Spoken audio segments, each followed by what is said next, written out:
the year narrative has evolved from using AI agents, let's say not custodial AI, just using application level AI agents, to anyone can have own AI agent right now. And that AI agent is a wallet automation if you use Banker skills, if you use Banker infrastructure, and that AI agent kind of a builder if you use another type of skill, that AI agent kind of a marketer. This is where we are hidden.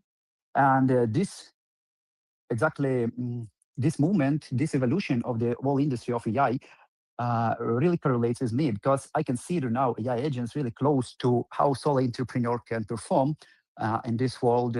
So the intelligence is pretty good. And execution layer with all that infrastructure, like the big announcement from Coinbase today about X42, for instance, yes, they comes day by day, opens a lot of opportunities in front of people who will operate this. I wouldn't say one agent, I would say it's form of agents probably. And this inspires me to build in this industry, actually, yes, and especially on Base, because Base right now is positioned as a agentic space, which I completely support, and I love what they're doing for AI agents. Probably this is the next wave for the whole basic ecosystem to evolve and to thrive. So yeah, why not? Very nice, very nice. Yeah, I mean, I've always found it really interesting how Banker kind of positioned itself as this like core infrastructure for just the agentic economy in general. I mean, I kind of describe it as the compute layer with that recent update that they had a few weeks back about kind of using Banker to access or to pay for and using Banker and the Banker wallet to pay for compute. So I really love that. So glad that you found your home. You found a place that you can build, a place that you're familiar with, that you feel supported. So talk to us a little bit about the agent itself. You mentioned that this is kind of a project you're bringing back from before. Talk us a little bit through the agent itself, what you see it's doing, how it's positioning itself. What's the deal? What's the lowdown? The deal is really simple, So there is a great narrative right now about zero human companies. And for me, it's not like a narrative because I hear a lot on the web, on the internet, on different shows that zero human companies is kind of an experiment. We're experimenting, we're pioneering that. And I completely agree with this. But on my own perception, zero human companies, it's the more likely reality, not an experiment. And reality is it just begins. It's just day one for that. But this is a direction where the whole AI industry is going there. You probably know that kind of Anthropic AI report about how AI will affect many jobs and what will be completely replaced by AI. And if you read between the lines, it means Hmm. that this will be completely replaced by zero human companies. It's not mean that just like you will replace yourself with your AI, but it means that someone will come with their software and they take your place, take your position, take everything. And this inspires me also to build in this direction and to implement the zero human company in terms of this SMC factory agent and battle test that this swarm of agent, SMC factor is not one type of an agent. It's a swarm of agents that are gonna implement different solutions. Right now, I'm focusing on Web3, but actually, I think that zero human company can operate in any area. Web2 is also available for them, and identify the demand. Oh, let's talk about this. What I mean by identifying demand. So SMC is gonna to implement and to prove zero human company uh, in action. And the design behind this zero human company is based on that the whole industry has changed, and the speed of from idea to execution and to run a business should also be changed and should be shortened. What I mean is that the previous way when we were creating startups in the garage, then write a white paper, one page, or go to different investors, bootstrappers, and try to get some funds and build an MVP for months, I think it should be shortened to days or weeks. And this can be done with AI agents. And this is the idea behind the SMC factory itself. So with all the tools and skills already available, um, SMC can identify the build demand based on, let's say, based on crypto Twitter, what people are seeing that is important for them to be built right now, can implement that MVP or already working product in hours or days, push it to the public and see the response of the community, response of the user, potential users. And if there is a response, the next step, the factory makes this project like a working business, identifies a business model, create the business model, launch it, and start getting revenue. And in the end of the day, SMC factory is designed in its beginning to find the way how that revenue can be fairly split among the supporters. That's the whole idea. So identify the product, build it fast, validate the potential, launch a business, and the most important thing, how to split the revenue fairly among the supporters of this. project. So with that, I got a couple questions for you actually on this. Cool. From a So the first is around fundraising, right? So an agent goes on, Twitter, online, kind of sees what people are looking at, sees what people are talking about. He comes up with the idea, he builds it, launches it, and then he moves on to the next business. So you have this zero human company that is basically like a startup factory, if you will. Hopefully I'm on track there. Yeah, actually, exactly. Like a startup factory for Okay. sure.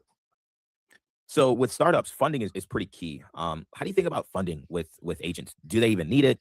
Obviously, there's things like compute costs and stuff like that. So what's the best way, like best kind of strategy for an AI agent? Is fundraising still a thing, or do they just have to kind of how does that work? Yeah, actually, if we operate in Web3, it's definitely the only way right now I see for agent to bootstrap themselves is probably not to get the funding, but to launch their own asset, especially for that project. But after the idea is validated by the community demand. And there is a good fee sharing structure from Banker, and there are a lot of other different launchpads that provide maybe more generous fees. An agent can select that based on the community demand, launch an asset, and receive that initial bootstrapping. And that bootstrapping is definitely should be enough to pay for the compute before launch a business and generate the first revenue for them. And actually, this is how it works from the Banker ecosystem. So you just mentioned a few minutes ago that yes, AI agent launching Banker, they can use a Banker LLM and pay for the compute by providing that fees back to Banker, for instance. Got it. So I definitely think that if this agent operates in Web3, the answer to the question, does agent need a token? It's definitely yes. If it's another industry, maybe Web2, that probably agent may not need the token because this will not correlate with the crypto community and probably there is no reason to launch that asset. And yeah, we need to explore it. I need to explore a little bit more how agent can apply for crowdfunding, probably platforms, maybe, or maybe agent can even deploy that MVP or product even without the funding. It depends actually of how many compute it necessary for that. But the Got idea it. roughly right now to operate in Web3 community and to prove this mm, approach when agent bootstrap it itself on the early stages and based on that bootstrapping, based on the number of supporters of that agent, it builds a fair revenue sharing model with them. So what's the best token design? Is it like a revenue share? Is it like a buyback and burn? How would you say is the best way you know for a token holder to get exposure to the business that a zero human company creates? Actually, when I'm talking about fair revenue model, I'm not only focused on sharing revenue in tokens launched by an agent because uh, I completely agree, for instance, that buybacks are not useful and they don't bring many value to that. And actually, I read recently, maybe an article. Yeah, I think I read recently an article somewhere on Twitter proving that the buybacks are not so generous and actually not so good for tokens in general. And what I think about fair distribution, revenue fair distribution, that it's gonna be working business receives income. For instance, Felix Craft, it's already earned a lot of through providing services and selling Mhm. his products. And imagine we have that type of an agent with his real business right now earning that money. So I wanted the agent to distribute exactly incomes that it receives among the supporters to that. And how to design that, definitely maybe a token holders model can be implemented here when you receive proportionally, maybe kind of a staking, something like that. But definitely I think there are a lot of already working solutions and maybe we will not reinvent the wheel and go the same way. But my goal is to find out the way how it revenue from the business model can be redistributed among the supporters. I think there could be kind of legal issues with that, and this is what I Mhm. wanted to work with Tom Osman with his approach to zero human companies and with his approach of the Juno agent for incorporation of zero human companies, for legal issues with them, and identify this. So probably just to get connected with him, I have this in my pipeline, in my execution plan. Yeah, it's a good question. Yeah, absolutely. It's one that many have tried to kind of crack because we've seen it happen on, if you've paid attention to anything on Solana, you might have seen like MetaDAO and startups on chain with Believe. You've seen like kind of this tokenized equity. So it just kind of spawned this question of, okay, like what does the token give us access to here? Like what does the token like what's the purpose of holding the token? What do I get out of that? And it's that the search, it's the search for that answer that has brought us to all these different ideas. governance through futarchy models, governance through, or rather, debt anchored models. It's brought us to equity anchored models. It's spawned on all these ideas in the search for the answer to that question. I mean, in your opinion, do AI agents have an answer to that question right now? It's a good question. So to be honest, I did not raise this question that way, and but what I'm trying to implement is definitely the TI agent to try to be conscious about everything it does and building and propose the design for revenue sharing model. So definitely my answer to this question could be yes, I will try to do that through AI agent and we'll see what it can implement because its intelligence quite good enough and it can reproduce or replicate already working solutions. But at the same time, if to give it more freedom, it may create something new. Why not? I think it's possible. So yes. Mhm. Nice. Yeah, we saw some updates come out from the SEC. I believe it was like last week or the week before, where they kind of created these guidelines and said like, hey, look, this is what we're thinking about for guidelines for crypto. And it had all these guidelines for literally, Solana is now a commodity, and we saw all these different things come out. Down to meme coins were exonerated as not being securities. But there wasn't much clarity around that whole like revenue sharing model, ownership model. Is it equity anchored? Like, is that going to be a security? There wasn't a lot of clarity around that, and I believe that's because this is relatively a new question. This is relatively a new thing that people have been thinking about. So as we think about that, like they did say though, they did say if it comes from protocol revenue, it's not a security. So if you stake to earn from protocol revenue, it's not, it's not a security. So it begs the question. I want to get your opinion on this. If there's a zero human company, and maybe it's a better question for a lawyer, I'm not sure, but I want to get your take. If there's a zero human company that just like SMC, that is operating autonomously, completely on its own, and you can stake to get revenue, what do you feel about that? Is that a protocol at that point, or? Yeah, actually, yes. Probably I think that you were right when you pointed that probably this question to a lawyer because mm, my guess, I didn't want it to be incompetent answering this question, so I would actually skip it. But I will definitely note it, and we'll talk to the lawyers that help me to find the best incorporation place right now for the AI agent. Probably, uh, I think my guess it's we need to specify what is a protocol level revenue in this case. Is it Mhm. relatively limited only by the assets launched on chain, or if we consider zero human company, can we consider it as a protocol itself that operates on chain and off chain, for instance? For instance, again, there is a good payment provider, SUBY, that gives you an option to receive payments in fiat, but they settle them in USDC. And on the your end, you just receive payments in USDC, you receive payments on chain. So is it protocol level revenue or not? And definitely good question to lawyers to try to specify this to identify. Yeah, So I, 100%. I would skip to answer this myself again because I'm not maybe as professional as a lawyer to clarify these things.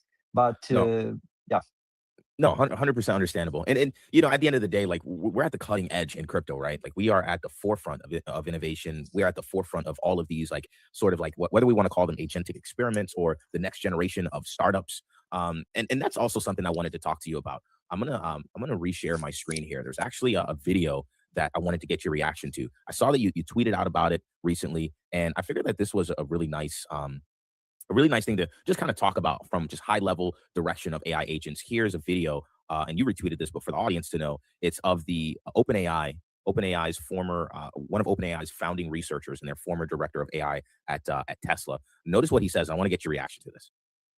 There's a good book that maybe is inspiring called Damon. You Yeah. potentially read it. In Damon, the intelligence ends up like puppeteering almost a little bit like humanity in a certain sense, And so humans are kind of like its actuators, but humans are also like its sensors.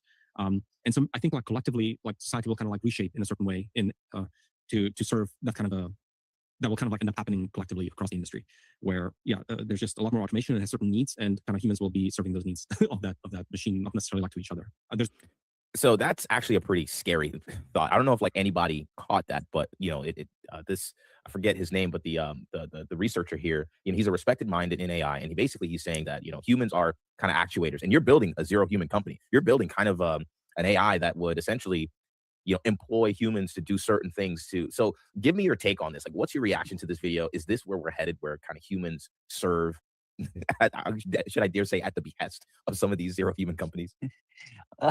Yeah, just some good memories from Terminator 1, yeah, and Skynet. Humans serve the agents, humans serve the artificial intelligence. But actually, I'm really excited about this video, and if you can read the clarification of that video feed, so the next explanation for that is that human becomes a human layer for AI agents in general. So what he means is that we can design machines, but because of the difference, it's my also perception, my interpretation of that, because of the difference in our natural intelligence and the intelligence of machines, that AI, artificial intelligence, it is quite different. Machines cannot dream, machines cannot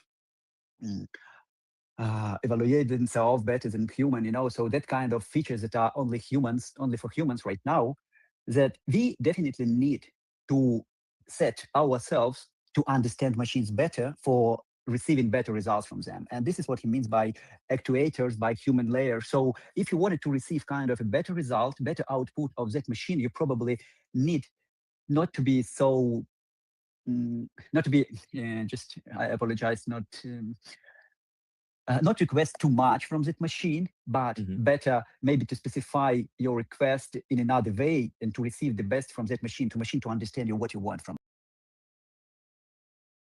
Who now they look up to some twit instead of looking up to Thomas Jefferson or looking up to Nikola Tesla or looking up to Magellan. I mean, kids, Magellan's a lot cooler than Justin Bieber. He circumnavigated with one ship the entire planet. He was killed by wild natives before they got back to Portugal. And when they got back, there was only... But why?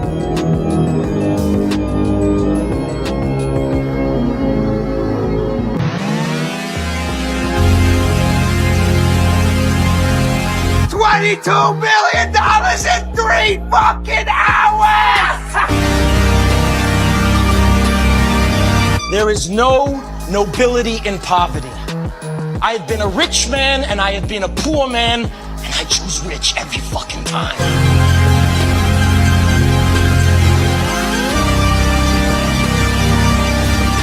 The real question is this: was all this legal? Absolutely fucking not.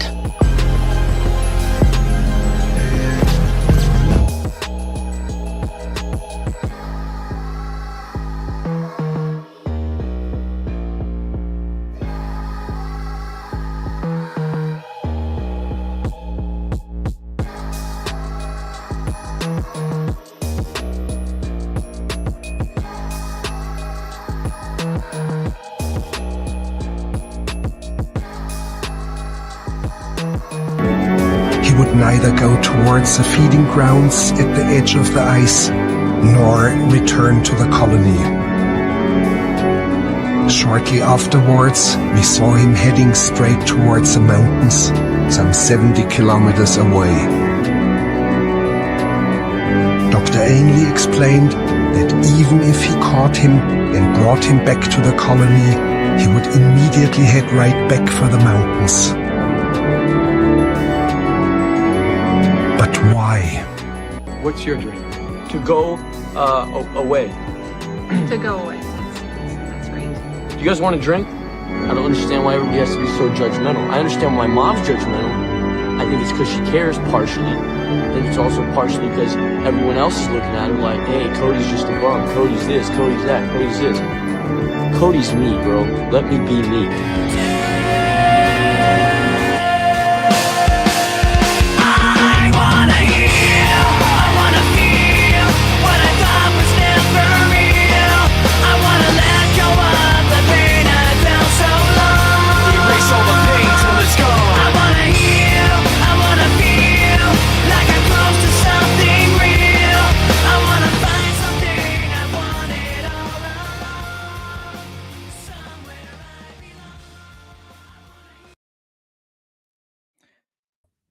All right. GM.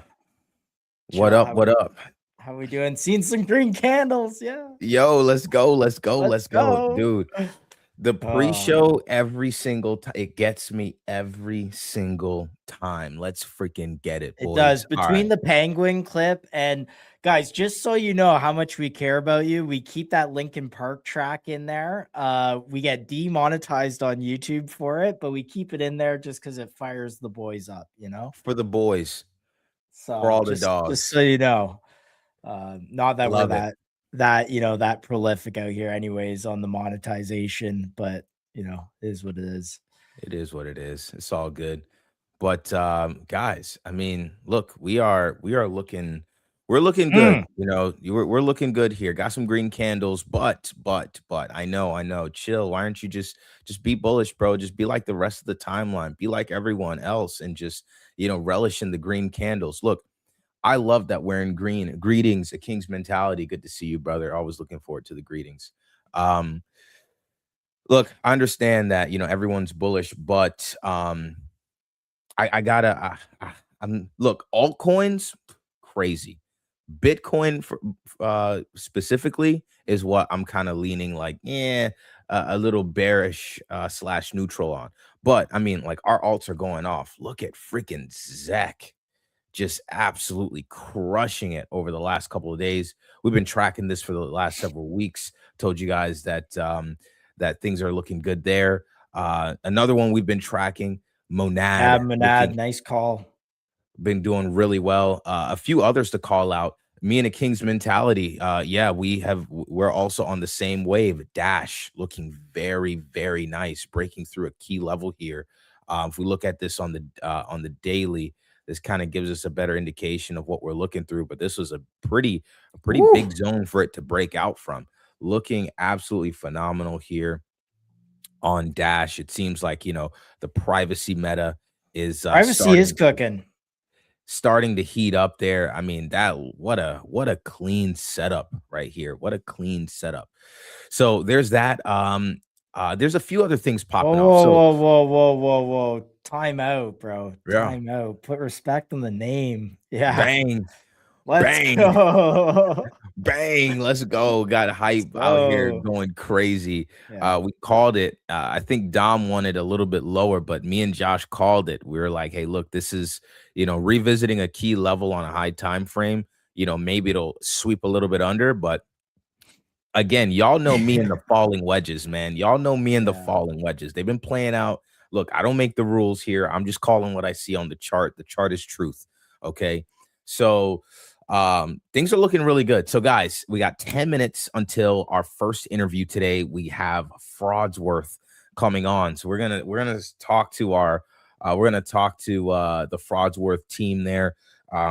Probably the community is going to be rating this chat and everything. So here's how it's going to go for today. I'm going to go through some macro charts here before the interview, get the lay of the land. We'll talk with Fraudsworth, see what they're doing on Solana. I think there are several experiments across both Solana and Base worth looking into. KRM, yeah, Fraudsworth, brother, we got you. So we'll go through some macro. We'll go through the Fraudsworth interview, and then afterward we'll dig into like just everything happening on chain. I think there's a ton going on in markets. Prices are looking good. But let's start with Bitcoin here. Let's go to this chart first of all. Let's go on the 3-day and let's see what we got on the 3-day here. I told you guys yesterday that looks like we're coming up to a nice key area here of resistance. And shout out to Killa XBT. I'm gonna pull up one of his tweets here in just a moment. But basically, like there's a few places that we need to be wary of, and we've been tracking this for the last several months. Even Chill Guy pumping, huh? That's crazy. I guess people are getting bullish, right? Like people are getting bullish. The timeline is bullish. I'm feeling also like, man, I like I'm internally a little bit conflicted here, but I really do think we still flip to the downside here. But some evidence that kind of points us to that. First off, the 10th for the last, call it 8 to 10 months. On the 10th, we've been rallying into the 10th of the month, and then we've been selling off afterwards. So it's a key pivot point for markets. We've been noticing this and tracking this alongside Killa XBT. He was the one who brought it to my attention. Again, if you visit the Chad's list, go to my account, go to lists, and you'll see that he's on the Chad's list. One of the few Chad accounts that I track, and I really take the analysis seriously. But we've been tracking this for a little while. But he says if we stay below 73K, expect continuation to the downside towards 68. Alternatively, we may sweep the external highs from 76K before rejecting back into the range. Either scenario suggests that any upside move into or shortly after this date is likely to be retraced based purely on the data. And I think that's very, very important. Like, again, I've been an avid, I've been repeating this like at nauseum for the last, I don't even know how long, but let me pull up my Bitcoin chart here. I told you guys I'm good with a rally up until 80K, but I still think we go to the sub 60K level. So I'm not, I'm What I'm would going invalidate that to the long side for you? I would say a weekly close above 80K, a Okay. weekly close above 80K, along with a kind of bullish macro backdrop. That's what would invalidate. So like this war kind of figured out. Yeah. Decent. Yeah, I mean war figured out probably. It's seemingly oil figured coming out. down. Yeah, like everything going Yeah. back to some sense of normalcy. A king's mentality. I agree. It's a bull trap forming. Remember my tweet from like last week or 2 weeks ago. I literally said there's a generational opportunity loading, and in my opinion, that generational opportunity is a short, right? So if we were to really rally to 80K, then that would be a max short opportunity. But a few things. So we have, like I told you guys on Wednesday's stream, above this range. We've been in this range here between 65.6 and 71K, call it. We've been in that range for several weeks. Above the range, I'm looking for signs of reversal. Below the range, especially below sub 60K, I'm looking for signs of reversal. So I'm sorry, above the range, I'm looking for signs of rejection. Below the range, especially below 60K, I'm looking for signs of reversal. So what are the signs of rejection? So far, we've been seeing on the daily, seeing a little bit of SFP form, but nothing too crazy. It has been kind of stalling out. Nothing parabolic, no aggressive price action. Still holding the highs though. So on Wednesday, I literally said we have to be open to the potential of a rally here, but don't drink the Kool-Aid. Do not drink the Kool-Aid. Enjoy the pumps, enjoy the green candles, but we're still in a bear market. It's still chop city, which means we could potentially, reject to the downside, which is my base case, my expectation. As far as like targets to watch out for, 72K was actually a pretty key target. We took out some liquidity at that level. On the daily here, we see actually 75.6 and 77.3. Those are also key levels to the upside, but our POC is still sub 60K. So again, that's why I'm still targeting that as an ultimate target before I get obnoxiously, nauseously bullish. So that's the Bitcoin chart here. In the meantime, as Bitcoin is holding these highs above 70K, I mean, look, alts are going crazy. We called the ETH breakout. I believe it was some point Monday or last week. Actually, no, this was last week. We called it out here on the 31st of March. So we talked about the ETH breakout. That looks really good, and it's actually flipping this level here really well on a lower time frame. So ETH looks ready, and we've been talking about ETH looking ready to outperform for quite some time. So there's that. Solana still, Solana still trying to figure out what it wants to do here. Solana still trying to figure out what it wants to do. It is right now still sitting inside of the 2-day FVG, fair value gap. And let me actually do this. Bang. And so I'm waiting to see what Solana does here. For example, does Solana flip this level and then go up, or does it kind of stay where it's at? And does it kind of revisit down here before going up. Like, I don't really know what Solana wants to do. Again, I'm not here to predict price action. I'm here to monitor the charts and look at what the chart is telling me. Right now, the chart is telling me every time we've visited this $90 level, we've rejected from it every single time. Right? We did that. We peaked above it, but as you can see here, even here, we went to all the way up to almost $100. But we've rejected off the top side of this range for quite some time. So again, don't drink the Kool-Aid. Stick to the charts. Let the charts tell you exactly what you want to do. We have Bob here in the waiting room, so we'll be pulling him up for the Fraudsworth interview here in just a second. I see the Fraudsworth raids coming through in the chat, so raid the chat if you guys are excited for the interview. I'm going to wrap up this macro segment here with just monitoring Fartcoin coming back into a nice key area. I told you guys on Wednesday that I'm looking for a rejection off of the weekly resistance here at 22 cents. A little bit of manipulation, but we definitely got the peak above and the ultimate rejection there. So looking Fartcoin looking you good. You say manipulation, I say clearing out the shorts. No, that part. That part. We got that. Keep an eye on Met, by the way, guys. I told you guys last week that we drew out the downtrend for Met, and so far it's breaking out of it, right? Not a powerful breakout, but breaking out of the downtrend, even if it's just sideways price action, is another step towards ultimately pursuing higher prices. We talked about hype. Hype is looking solid. Look at the flag though, right at $60. We called this out last week when we were here, and I told you just want a retest of this MSB, which we got it, and there you have it. We're now pursuing higher prices. Zach been tracking that one for a while. Looks absolutely amazing.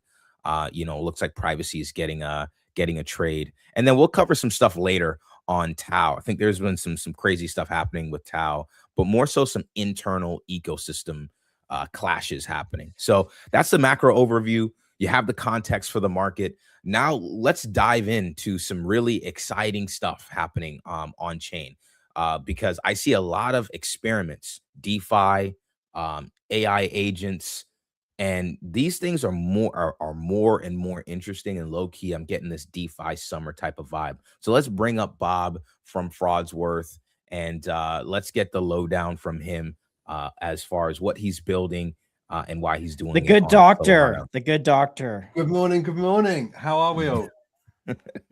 Doing good, man. Doing good. Glad to have you. How's it going? Yeah, I'm good, thank you. It's been a crazy couple of weeks since we launched. I was gonna say, I could only imagine how crazy it's been on your side. I mean, give us the inside scoop. Like, you're the dev, you're a part of the team here at Fraudsworth. Give us the view as far as like how did the last couple of weeks play out for you? And mate, where do I buy Profit? I am trying to find out where that token is. So listed. You can only buy it on the website at the moment. The AMM programs are custom. We're working on Jupiter and Titan and everybody. But yeah, for now, either the website, which is fraudsworth.fun. I'm sure someone could pop that in the chat for you. Yeah. Or we do have a Telegram bot that the community built that you can use as well. Cool. So yeah, the last few weeks since, we launched just over 2 weeks ago now, I want to say. Yeah, just over 2 weeks ago. And I mean, even the launch itself was crazy. Like, for the team is just me, been working on this for months. I'm putting it together and then just having the public Twitter page talking about it. I wrote a couple of articles, and I knew from the start that the launch was risky, because for the full vision of this project I have to work, it really needs to start with good liquidity, and you really need to compound that up hard. So we launched with 2 bonding curves that were like 500 Solana each to fill, which at the time on chain a few weeks ago wasn't a nice place to be. But we managed to fill them in 2 hours, which is pretty impressive and definitely shows some interest in the project. And from there, it was just a slow grind. People were finding us, they were enjoying us, people were joining the community, the vibes were great. And then I want to say last Sunday, Sunday, Monday time. I went to sleep and the chart looked good, and I woke up and the chart looked really, really good. And yeah, since that day, it's just been absolutely nuts with the attention and the love we've been receiving for the project. Chill. Can That's we awesome. open the chart? I would love a shot for the stream notes. Yeah, let me go to the analytics page real quick for the profit chart. But look, appreciate you coming on. I mean, a lot of times with these interviews, what we like to start with founders is just a little bit about yourself, who you are, why you built Fraudsworth, what brought you to this point. So yeah, tell us a little bit about yourself, and Josh, I'll pull up the chart for you. Yeah, sure. So myself, I'm a mechanical engineer by trade. I don't actually have any software experience of any kind, but I work, I do design reviews and safety maintenance for roller coaster builds, that sort of thing, which is quite random. But yeah, that's what I do. And Fraudsworth is just, I love the concept of tokenomics and game theory and how you can try and align everybody's incentives together and how you can sort of use cool little dynamics and game mechanics to incentivize people to act how you want them to act for the betterment and the success of the whole project. And just over the few years I've been in crypto, like always noticing different projects try different things, or oh, that really works, but maybe not quite, so maybe I could do this differently, or that's a cool mechanic, maybe I can keep that in my mind for one day. And then once Claude hit the scene properly and you could start actually building the things I've been thinking about, I just started working through it all. That was, I want to say, sort of the end of December, beginning of January, started putting it together, asking the basic questions, sort of if you want to store a value, then how do you sort of maintain the store of value? How do you keep them going up? How do you incentivize the volume? Those sorts of questions. And it just built up in layers, I think is the best way to say it. That's awesome. I mean, like, have you gotten any inspiration from like the tomb forks of old? This reminds me a lot like that, except it's probably a more sustainable model than the ones that came before. But did you take any inspiration from that? I did study. I mean, I wasn't here for sort of the DeFi summer of 2021. I've been in crypto. Really? Yeah, just over 2 years. I joined the space probably 3-4 months before Pump Fund came on the scene. So I did study sort of quite a lot of the bigger coins from 2021, but it was more from a perspective of why did they fail, sort of the big names, Ohm, SafeMoon, etc. Where did they go wrong? Why did they fail? How can you solve those issues or try and counteract them or mitigate them as much as possible? So I didn't look into any of the tomb stuff. There are some more recent projects in the last year that gave me a little bit of inspiration. I know Busy launched, there was 4 element tokens. I can't, possibly the summer of last year, where he created 4 tokens and then made them into different pools looping with each other in an attempt to incentivize the volume via the arbitrage. And that was quite an interesting inspiration for me because I thought at the time it was an awesome idea. So, in your opinion, what was the main reason why? What was the main reason why why tomb forks and ohm forks of old? Why did those projects fail? I think the biggest thing is just the inflation and the false promises. To be honest, like I don't see how it's ever a good thing to constantly be making more of something and paying it with people. Like we're seeing that in real life with currencies at the moment, and it's everything in crypto happens in such a more compressed time frame and so much quicker that to me is probably the biggest issue that nearly all of them faced at the time, was just the inflation and then just promising fixed returns, which you can't guarantee them ever. You never know what's going to happen around the corner. You need a protocol that's flexible and adaptable. You can't have something that's just fixed, because when it breaks, it really snaps, rather than a more flexible protocol can sort of bend with the ebbs and flows of volume, attention, market dynamics, etc. Got it. I know, Josh, you have a question. Feel free. Yeah, I wanted, because so you're talking about using Claude Code or Claude and AI to kind of build these systems.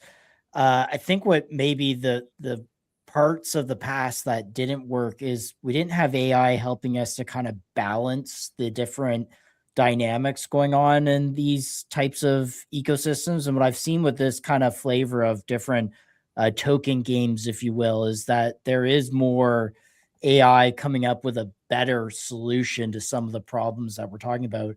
Am I right on that thinking, or is that Yeah, are you not using it that way?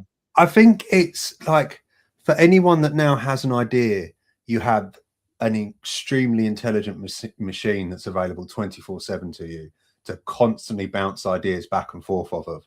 And it has so much more knowledge on historical events or historical tokens, etc., that it can pull from, it can talk to you about.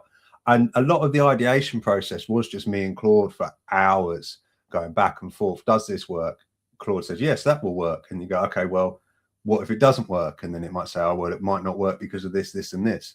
And then you try and counter those points. And it's just a constant back and forth process that you can't really do. I mean, you can if you have a team, but talking to a person and talking to an AI, especially an AI, when you're trying to work through ideas, sometimes it's just a lot easier to work with an AI because it has that instant source of knowledge, the instant responses, and you can just talk to it for hours. Whereas if it's a person, they might not be as interested as you are, they might not be as invested as you are, and you lose focus or you get derailed off the topic. So I think that helps a lot. And the other thing I think that helps a lot is just the fact that the barrier to entry and the barrier to build is so much lower now. So because of that, you don't need to go and get a ridiculous. If I couldn't have built this via Claude Code, I can't write a line of code myself. I've got absolutely no clue where to start. So I'd have to get funding. I'd have to hire devs. You have to go through this whole process just for a crazy idea that, I mean, I pray to God it works, but it's not set in stone that it does. So being able to lower the barrier, I think we're really going to start to see a lot more of these experiments and fun ideas. And maybe this could work if we did it. And they're efficient too, because you don't need to sustain like a huge team. And that's what makes some of this kind of magical in a way. So cool. Very interesting. Very interesting. So talk to us a little bit about the protocol itself. I mean, you see it in the chat here, and to all the MILF the MILF lovers, cheap MILF to you guys. But talk to us about that. Talk to us about the MILF, the protocol, the mechanics, how that differs, how it's sustainable. Let's dive into it. Yeah, sure. So you've got, I think if we cover this in two topics, really. So you've got the current protocol as it stands right now, and then you have the vision, which is where the MILF comes in. But as it stands right now, the protocol is my solution to a token framework that helps amplify volume when there's less, incentivizes people to hold, does it both of those things in quite a fun way, and then it also sets the stage for the MILF. So the biggest question, I think, when you're designing anything of this sort of level or idea is, how do I keep the volume going, and how do I try and incentivize people to keep holding? Because if everyone stops holding, everyone sells, you're going down and failing. If the volume dries up for a lot of these sort of types of projects, you're failing as well. So on the volume side, you can't create volume out of thin air. That's just not a thing. Perpetual motion isn't a thing. It doesn't work. We've not worked it out. But you can amplify volume. And that's how the asymmetric taxes of the protocol work. So you have the two outside tokens, crime and fraud, and then you have the middle token, which is profit. So crime and fraud both have different tax rates for buy and sell, and those tax rates are different to each other as well. But one type, so you can see here on the screen. So you've got crime is currently at 13% buy tax and 2% sell tax. Fraud is currently at 4% buy, 11% sell.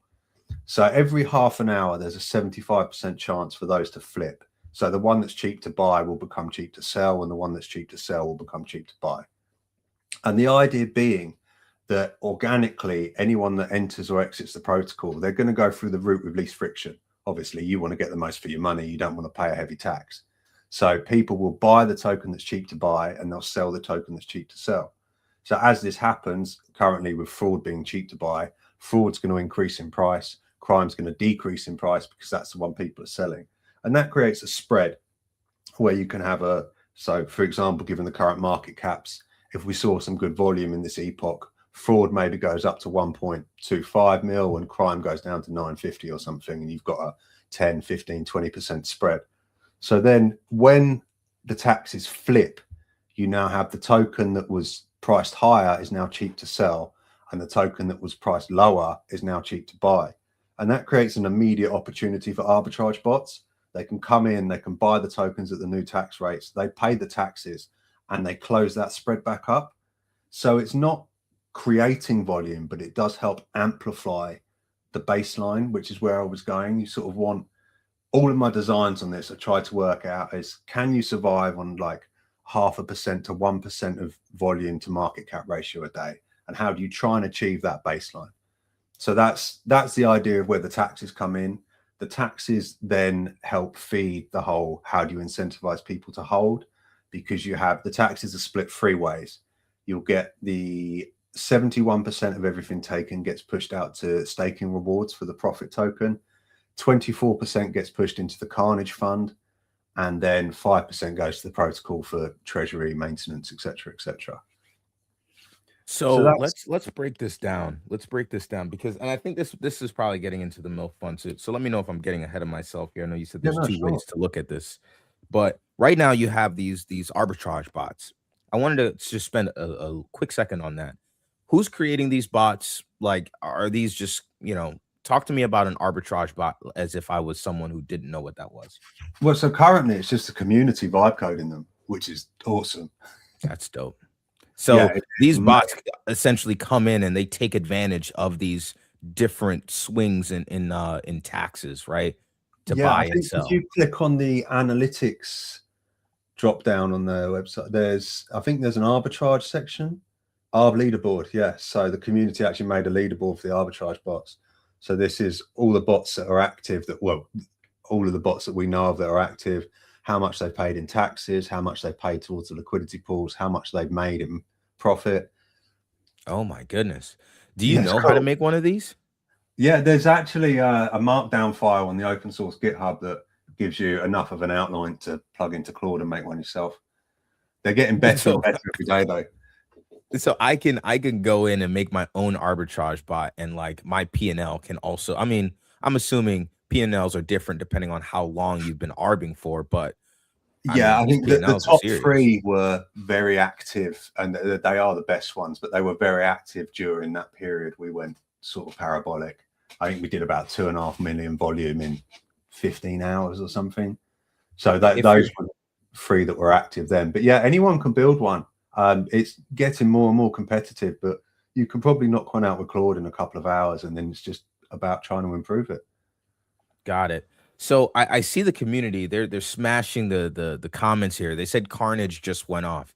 So I think this is a perfect time for us to kind of transition into like talking a little bit about the Carnage fund, what that's for. And I think that's a really interesting part about this protocol. Is the Carnage fund, but you let me know if we're getting too far ahead, or we can, go along. Seems like a good segue, to be honest with you, mate. Awesome. Let's do it. This is the Carnage page. So what the Carnage fund does is it takes 24% of all the taxes that it collects, and it keeps them in the fund. And then there's a 4.3% chance, I think, every epoch. So it's about, it should go off, I think, once every 12 hours ish, but we've had it not go off for a couple of days before. But when it goes off, there's a 50-50 chance for it to either buy crime or fraud, and it just one clips its entire balance into that token. So the idea being that it's just another way to break out the spread between crime and fraud. The arbitrage bots go nuts. It generates a bunch of taxes. Everybody earns some rewards.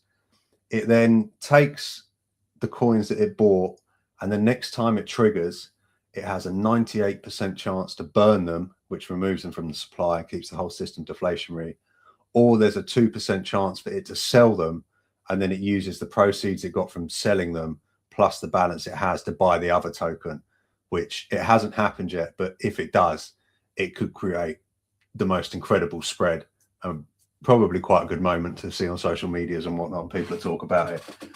But it would, the whole idea is A, deflationary, and B, another way to incentivize more volume.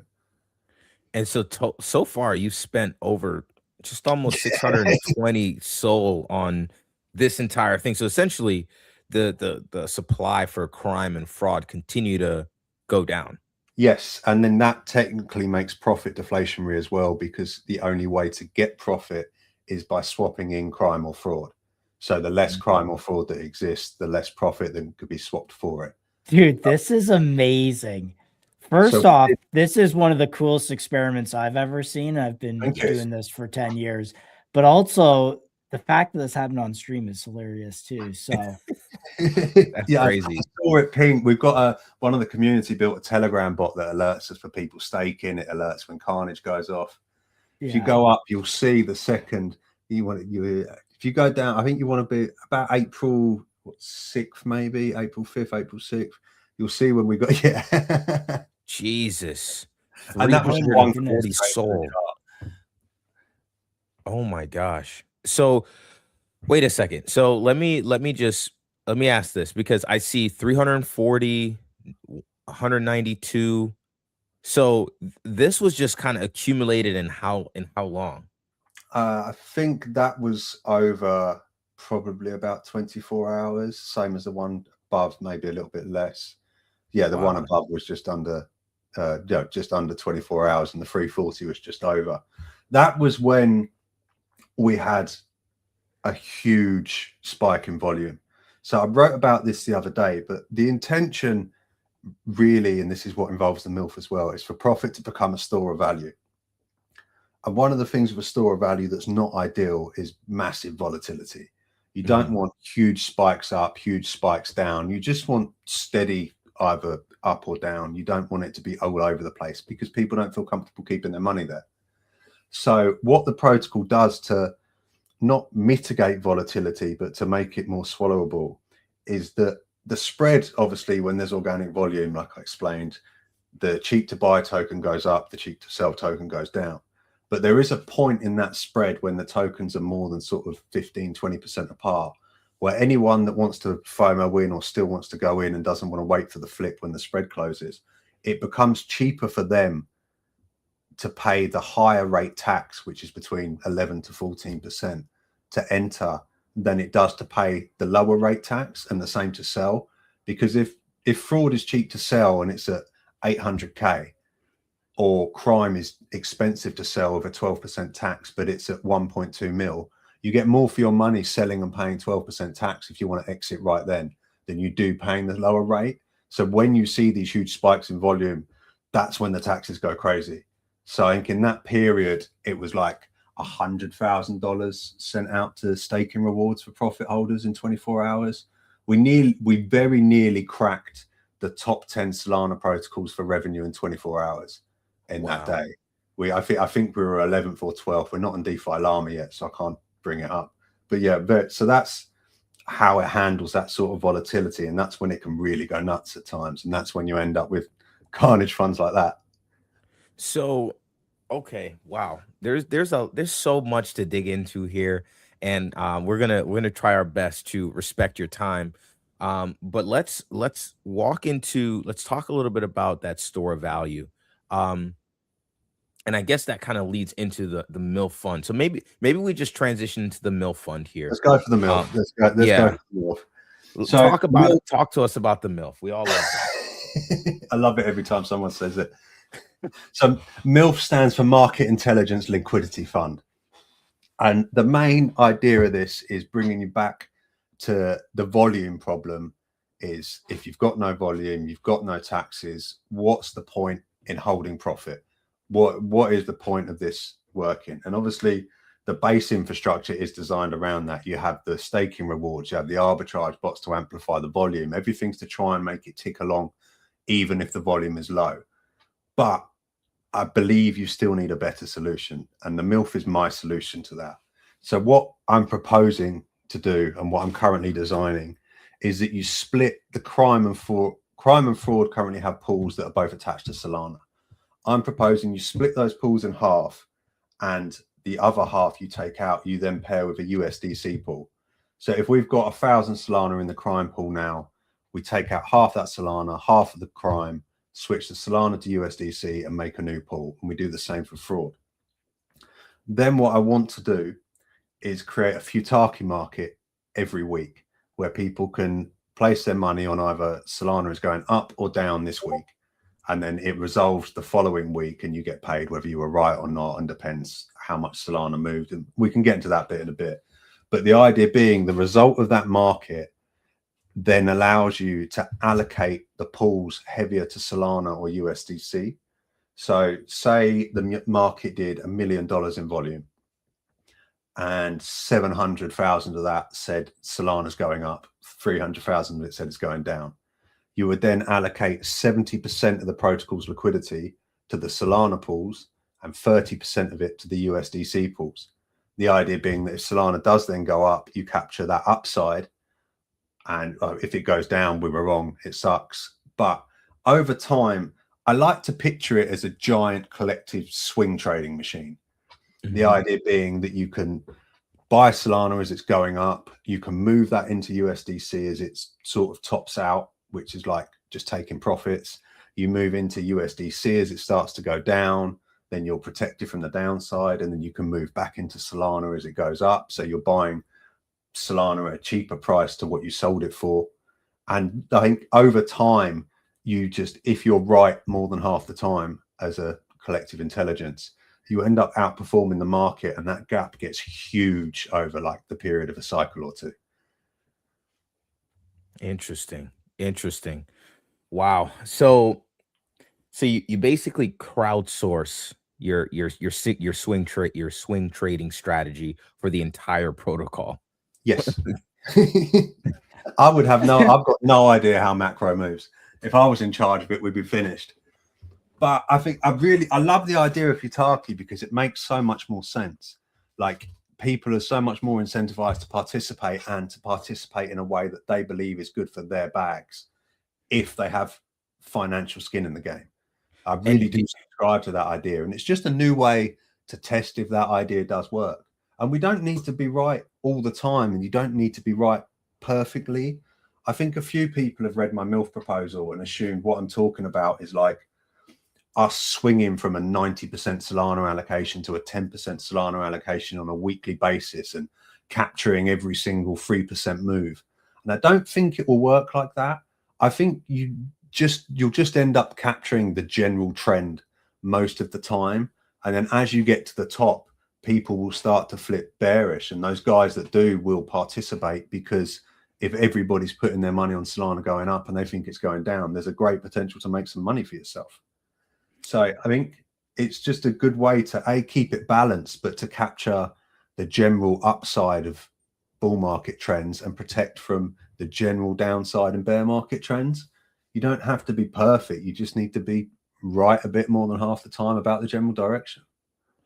And I know in the article that you wrote about the MILF fund, you talked a little bit about if you were right, like, I don't know, the percentage scenarios. Break that down real quick. I'll have to bring it up as well. I've done a lot of simulations since then on other stuff, so I get a bit confused about the numbers. But let me find some. Bear with me 2 seconds. Because I know, just while you're finding it, I'll just kind of preview it. Basically, if they were right, like, let's say like 30 or 40% of the time, that would mean a 50% increase in price versus just staying in a profit sold pool. So essentially, you have a store of value that you kind of have control over a little bit, as a community. And I think that part is really cool. I think it's awesome. And I think the way I believe it solves the volume question, and I guess I have to be careful saying this, but it essentially makes profit the only coin in the world that can go up in value, even if nobody buys it. Mm-hmm. There's no other coin in existence where that works. You have to have buyer pressure for it to increase in price. But for profit, because the profit of price is directly related to the price of crime and fraud, if you swing trade these pools correctly, then the dollar value of those pools, the TVL, is constantly increasing, even without any buyer pressure, which by connection is then increasing the value of profit. And I think this really helps to solve the volume problem, because it does give you a really good reason to hold it, even on quiet days, quiet weeks. And it also makes it more attractive for people to continue trading it. Yeah, and I think I found the article here. Well. And so if you go down into phase 3, the end of phase 3, just above phase 4, is probably the best example here. Here we go. So here's the Futarki system. And then right above phase 4, I think we saw, yep, here are some of the different scenarios. A little bit further down, there's a better, I think it's the one you're talking about. Yeah, here you go. So just up a little bit. Yeah, so starting from here, assuming that on the 1st of March 2024. So yeah, these are the numbers the ones that I ran simulations for and made me go, oh wow, like this can really, really work. So yeah, if you were to start on the 1st of March 2024 and you assume that the pools are worth $10 million between them, TVL. So that would be in comparison, if it was crime, fraud, and Solana, you didn't have any USDC, you'd have 2.5 million of crime, 2.5 million of fraud, 5 million of Solana. So from 1st of March 2024 to whatever day it was I wrote the article, you would have been down 54.5% across the TVL of the entire protocol, because that's Solana's price action. If you were split between Solana and USD on the quote assets for the liquidity pools, you would have only lost 20.6%, which is much better. But then when you get in the Futarki, so yeah, 55% accuracy, all of a sudden you only lost 5% on the TVL when Solana went down 50+%. At 60% accuracy, you actually made money. You're worth more now than you were then. And at 65% accuracy, your TVL has increased by $3.5 million at a time when every other liquidity pool paired to Sol or every other coin paired to Sol lost 55% of its value, which is the numbers are just crazy. And I like this part. This is probably the part that's most important. At just 55%, the fund outperformed Sol by 110% over the last 2 years. It really shines. It is worth saying that obviously from March 24 to now, the price action for Sol hasn't been amazing.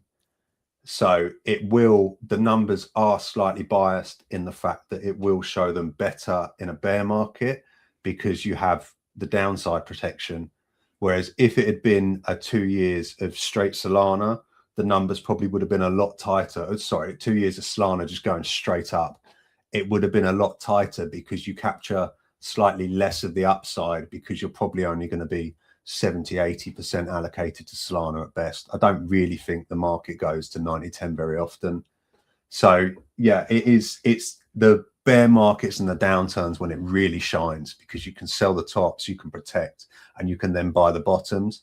I am working on another article. It's a shame I didn't have it out for now, but there's some graphs that show like over the period of a couple of cycles, how far ahead it gets.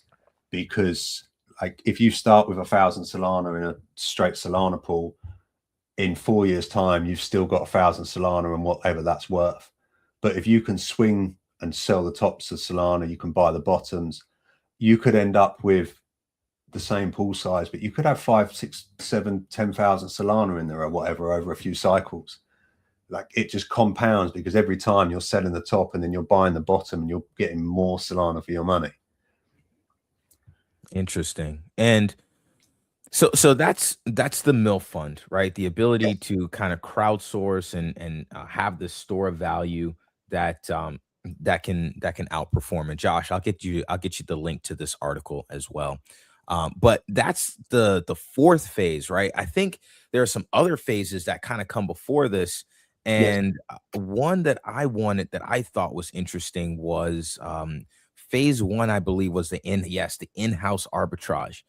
Can you like go through each phase and just talk a little bit more about how that benefits the protocol? So I think it's worth noting that at this time, I'm not planning on doing the in-house arbitrage yet. I will do it, but I actually think it's better for the protocol whilst we're at a stage of the game where it is still vibe coded R bots and people in the community having fun and talking about it, that I think that's more of a positive for the protocol than the small leakage of the R bot profits is. And until that stops being the case and the game gets solved to the point where it's just some random guy running 12 nodes and beating everybody every time, I don't see the benefits in solving it. But when I do, there's two ways to do this, or you need to do both really. So the first one is when our epochs change, there's an epoch reveal transaction, which gets some randomness from Switchboard. It gets a bunch of different numbers and it uses those numbers to determine what the new tax rates are, etc. So that opportunity is always where the biggest arbitrage is, because you're closing the spread from the previous epoch. So my solution to that is to just bring the arbitrage programmatically inside that transaction so that it happens before the new tax rates are public and anybody can see them. So the protocol will just essentially simulate the arbitrage, work out what needs to move where to bring the spread back together. And then it'll also just siphon off the profits to go to stake and rewards, Carnage Fund, etc. And you can then take the profit that would have been taken away from the ARB by the ARB bots, and you can siphon that into the Carnage Fund as well, which at a best guess at the moment, you're looking 20% increase in deflation rate, maybe, which is pretty cool. Then the second one, or the second type of arbitrage you have, comes into play more when you have USDC or other pools, because now you're not just open to arbitrage between the crime and fraud price, but you also have external prices that matter in the different pools, the Sol USD price or any other assets we add. We'll get to phase 4, but yeah, so you've got external prices affecting the internal protocol at this point. My solution for this, because you can't do it programmatically because the tax rates and the external prices are known by everyone, would be to create an RBot program for the protocol that pays like 0.2% less tax than everybody else. The theory being that that can trigger quicker because it pays less tax, so it needs a smaller spread to be able to trigger than anybody else.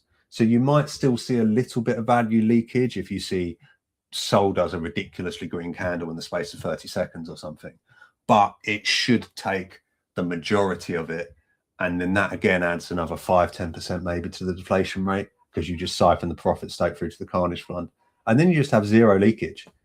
You can't leak to external pools because it's impossible to create external pools. You can't do, I don't know if we didn't cover that. Yeah, so crime, fraud, and profit are all token 22s with a transfer hook program attached to them, which essentially means there's a whitelist, and the tokens cannot move unless one of the whitelisted addresses is either the sender or the receiver. Anything else in the transaction fails automatically. So no one outside of the protocol can ever create LPs. You currently can't transfer the tokens even between wallets, which is a bit draconian, but I'm working on a way to fix that. But because of that, and then because of bringing the arbitrage in-house, yeah, you essentially just have zero leakage. Nothing escapes the protocol. Wow. I mean, that's good for everything. I mean, like you said, that's good for stakers. That's good for the Carnage Fund. That's good for protocol revenue. That's amazing. Amazing. So, correct me if I'm wrong. You're building like I don't know if I'm right here. It's self-sustaining protocol, like a protocol just out in cyberspace. Create an RBot. You can, this will continue to go on forever, no matter what. Right? Am I right with? Yeah, I mean that's the plan. Like, it's designed with sustainability in mind. It's not designed to just crazy candles up and then the same crazy candles down and then it's dead forever. It's designed to be like a slow lumbering beast that can just survive for basically forever. Yeah, that is the plan. It's fully deflationary. All the mint authorities are bird. You can never have more tokens than are in existence now. Like the rewards are variable. Obviously, they depend on the taxes being paid. So if there's no volume, there's no rewards. There's no false promises to anybody that's going to make them disappear or leave. Got it. That's That's amazing. And so now we talked about like Sol USDC being the quote token. We talked about the in-house R bots. You know, you might not be doing that now, but at least we talked about it. But then there's also this at the end of this article, you talked about other quote tokens kind of being introduced into the ecosystem, right? Like it's not just Sol and USDC. It's now, you know, stuff like Wrap BTC, it's RWA assets, it's, you know, ownership token. So like talk to us a little bit about that side. So I think there, trying to think about how I want to say it. I think the best way is to try and explain to you how I picture the final form of the front end of the protocol and then work a little bit backwards from there. But the way I picture it at the end is essentially like a fantasy football style app. But instead of a fake football team every week, you're collectively managing a real wealth fund across multiple different assets by determining what you're allocating your liquidity to each week. So you then have, you could have pools for Sol, you can have pools for USDC, you can give people options for Wrap Bitcoin, any RWA assets that are on Solana, ownership coins. You obviously have to be somewhat careful about this. You have to make sure that's established and have the liquidity to be able to manage the interaction with the MILF. But then you have this beast that can just consume more and more assets as they come onto Solana, which I think a lot of people agree is probably the place that's going to become foremost of the assets. Got it. Man, what a protocol you built. I mean, I guess here's the other question. No, go on, Chill. No, I was just gonna say the other question was why build on Solana? What made you build on Solana versus another ecosystem? It's my home, man. Like I joined a couple of months before Pump Fund. Solana is, I mean, I've dabbled on other chains, but Solana is all I know. And it's where all my friends are. It's where I'm used to. It's where the ecosystem that I grew to love crypto is. It made the most sense to me. And I do ascribe to the belief that it is winning and will continue to win. I think it's very difficult for someone to come and take Solana's lunch in many areas. And one of those areas is how easy it is to trade different assets on Solana. And I think with the MILF being what I want it to be in the future, it makes the most sense to have it here. Got it. And you also mentioned that you're working on like integration with like stuff like Jupiter, Titan. We actually spoke with Titan yesterday. So how's that side going? And like, is there an avenue to working with someone like a Jupiter or perhaps even like a Meteora, for example? Yeah, so Jupiter and Titan, there is. They have Jupiter. I've submitted the SDK that they require that will essentially allow them to access our pools, so they can route users from whatever token they choose into crime, fraud, or profit. And the same with Titan. I've submitted the request. I've given them everything they need. I think it's just an issue of backlog currently. There's a lot of people requesting similar things. I think as our volume continues to pick up, maybe that might push us a little bit more to the front of the queue. We'll have to see, but it's in the works. And I think when it does happen, and the increased accessibility, and also just sort of the legitimacy it gives us to being integrated into more of the Solana ecosystem, should help a lot. Got it. And something that I was thinking about, so are you familiar with DLMMing by any chance? I'm not really. I played about with it a couple of times, but I haven't since. I do have some opinions on it from the protocol perspective, and that I think it's. Tell me more. I think it's technology that's built with the user in mind, and I think there's a lot of technology like that on Solana. And I think there should be, because you want users and traders to have the best experience possible. But I also think that a lot of that can be very detrimental to a project itself, which is part of the reason I stopped it from being able to happen with this one. Got it. I think especially when you're running an experiment like this, you want as little variables out of your control as possible. So the easiest way for me to do that was to just lock it down and just say, right, nobody gets to mess around with it. Right. And so you're creating like a pure experiment rather like instead of the fees, because, you know, the protocol doesn't create money. So instead of the fees going to liquidity providers, you're trying to make sure it goes to the ARB community-based ARB bots, basically. Yes. Yeah, you've got that. And then you just got, I didn't want profit to ever be tradable outside of the conversion vault. So I didn't want anyone creating a profit SOL pool or a profit USDC pool. That is, you get, I think of it, I was chatting to someone in the DMs the other day and they made a good comparison to the fact that video games all have rules, right? That there's certain things you can do in a video game and there's certain things you can't do in a video game. And that's usually for the benefit of everybody playing the game, because otherwise it might get boring. And everyone still plays them and everybody still enjoys them and they still work. And that's because everybody is playing by the same rules. You know what's going to happen. You know what can be done. You know what can't be done. And it allows it to process smoothly and allows people to keep engaging with it.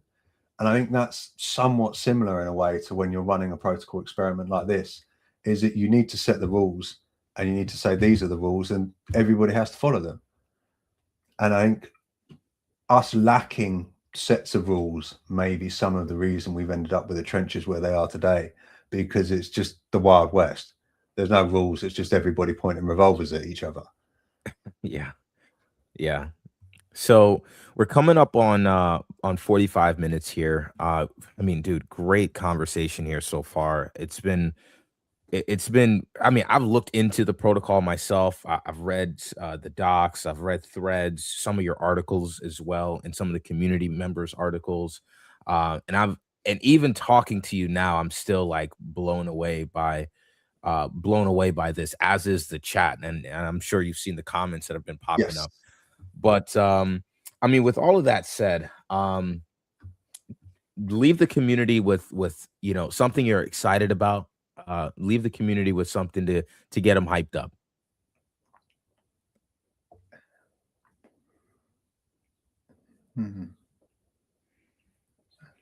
I think what I'm most excited about is actually the community itself currently, and how the branding of the project and how it's all a little bit fun and silly on the surface level, and then you peel back the layers and it gets really quite deep, has the potential to form a real meme coin like cult community, which is something that we absolutely need to move forwards. And that is forming. The amount of love and support I've had in my DMs and from people trying to provide any help they can, connections, people building on top of what we've built, people just getting involved with the raids every day. It is like the golden times of meme coins. You go back a few years when we'd all be in the Telegram, everybody's spamming stickers, having the time of their life. It's like that again, and it's so important. And I think I'm just so excited to see how that develops and continues to develop. On a more technical front, I think the biggest things we have coming up still, I'll be publishing a lot more research and design around the MILF soon. And the Coliseum Hackathon has started, so I can start building it as well. So there'll be updates there on the GitHub. I keep everybody involved in the Telegram as well. I've got some more articles being written, and hopefully Jupiter and Titan will integrate us soon and really start making our way into Solana properly. So do you think, have you guys, first off, love that vision. And if I look a little distracted, I'm trying to buy me some profit, just so you guys know. Yeah, but you can go from Solana straight to profit on the website and it'll route you through whichever path will get you the most tokens. No, I had to move some stuff around, but so I love the vision. And you mentioned Coliseum. Are you currently raising funds? Like, do you see an avenue for maybe a bit of outside capital here, or are you just going to have it purely bootstrap, purely fee-based, and purely community? I think there's potential to raise funds if the interest is there. I think what we're trying to do with the MILF is completely new territory for everyone. So especially on the legal side, funds would be helpful there. On a security side, I'm well aware that I did vibe code this whole project. I did build some skills to help me audit it very thoroughly, and I've had people go over it since. But a professional security audit is #1 priority, either as soon as the funds would be raised or the Treasury allows for it.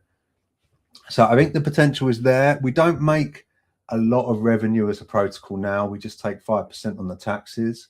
I think from a business perspective, the more profitable aspect is when you get into the Futaki markets and you can take a larger cut of the fees there. And I think that probably would interest some investors, especially if we can continue on the path we've been continuing on so far. So have you, so we're going to send this episode to some people we know as well, of course, to help out. But I think like it's almost like you're not raising capital for the sake of like being a private company. You're raising capital like a grant almost to prove out, you know, kind of this game, let's say. And I know the whimsicalness of it is very attractive, but like when you peel that back, you've created a very interesting like economy here that yeah, I think you could get a grant for building this out. I mean, at a minimum, making sure it's safe, right? Yeah, From I a think security standpoint. it's a mixture of both, in that funds raised do need to go to the betterment of the game to make it succeed. Yeah. But then if the game does succeed, you probably end up with a very, very profitable business on the front end. Yeah. You know what I see this you know what I see this being? This is, I don't know if you're familiar with oh man, why am I blank? Ampleforth. I don't know if you're familiar. Are you familiar with that project? Okay, so Ampleforth was also kind of had this grander vision of building out a reserve currency, and it's called Ample. It's like basically a dollar connected to like the 2019 US dollar, and it scales up and down based on demand or something like that. So a currency that can essentially never collapse. So it had this grand vision. They're still operating today, but you know, even last year, you know, this project has been here since like 2017 or 2020, I believe, 2018, something like that. But it's been here several cycles. And they had this insane community around them because of these sort of like side missions that were available, right? Like arbitraging because there was arbitrage opportunity to keep the Ampleforth token pegged.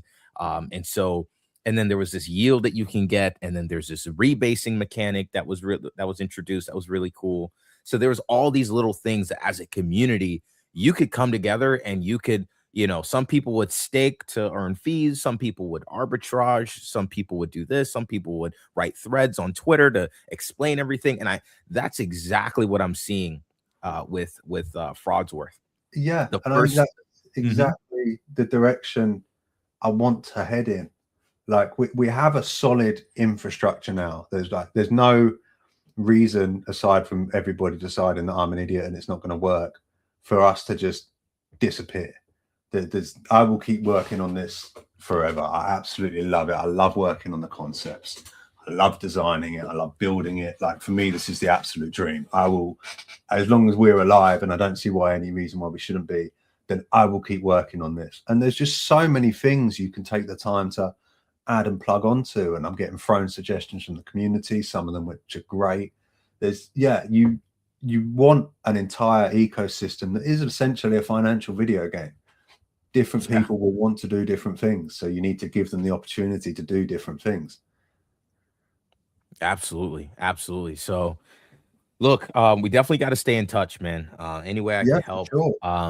For anyone from the community listening, I want to create an art bot. If you can DM me, let's work on that. I'll DM you there's a document in the GitHub. I'll DM it to you. There's literally is just the plans to make a basic one, and you can go from there. Hey, perfect. I appreciate it, man. No worries. Thank you for having me on, guys. Yeah, absolutely. We'll be tracking you, man. I'll be trying. You'll probably see some content on my side.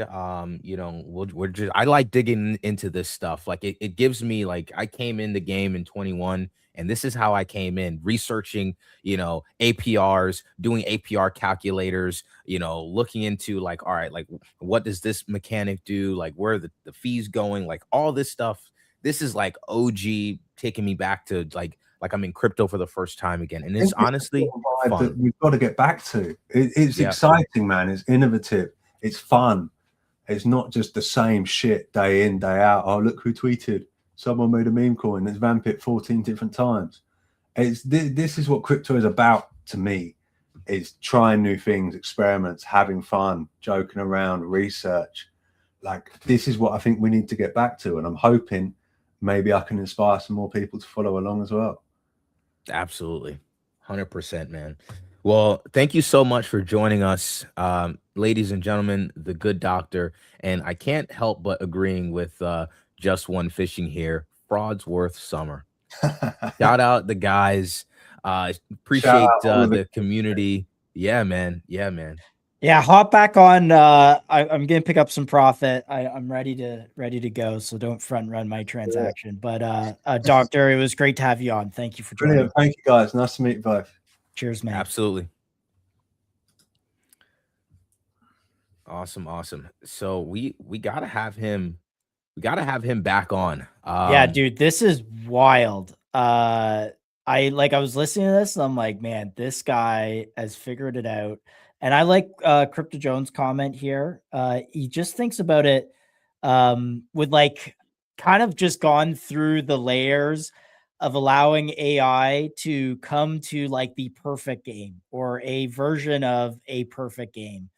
And this is kind of what I like about AI. Like on one angle, people are like, oh, it's a vibe coded, like next vibe coded thing. But on the other end, I'm like, kind of like AI is like having like the greatest crypto quant, you know, they're helping you build something. And I think there's something to that where it's like the I don't want to say the word, but like the schemes of the past had these overheads of like humans, and you have to do like smart contract audits and all this kind of, someone's got to build it and they want to get paid and they want to get tokens and they'll sell those tokens. Like with these kind of games and AI, it's almost like hyper efficient where you don't have that kind of overhead and overhang. And I think maybe, and I don't want to say now is different than any of these other types of games in the past, but it feels like they have a higher chance of success or of going further and farther than other versions of these just because they don't have that overhang. They're more efficient. And I could be totally wrong on that, so don't quote me on that, but just like something that pops in my head. Two things here. Two things. First, is the first is that you know, when it comes to this project, I mean, KRM in the chat, he says it nicely. He says, you know, average one of the few projects with an average holding time longer than 2 minutes.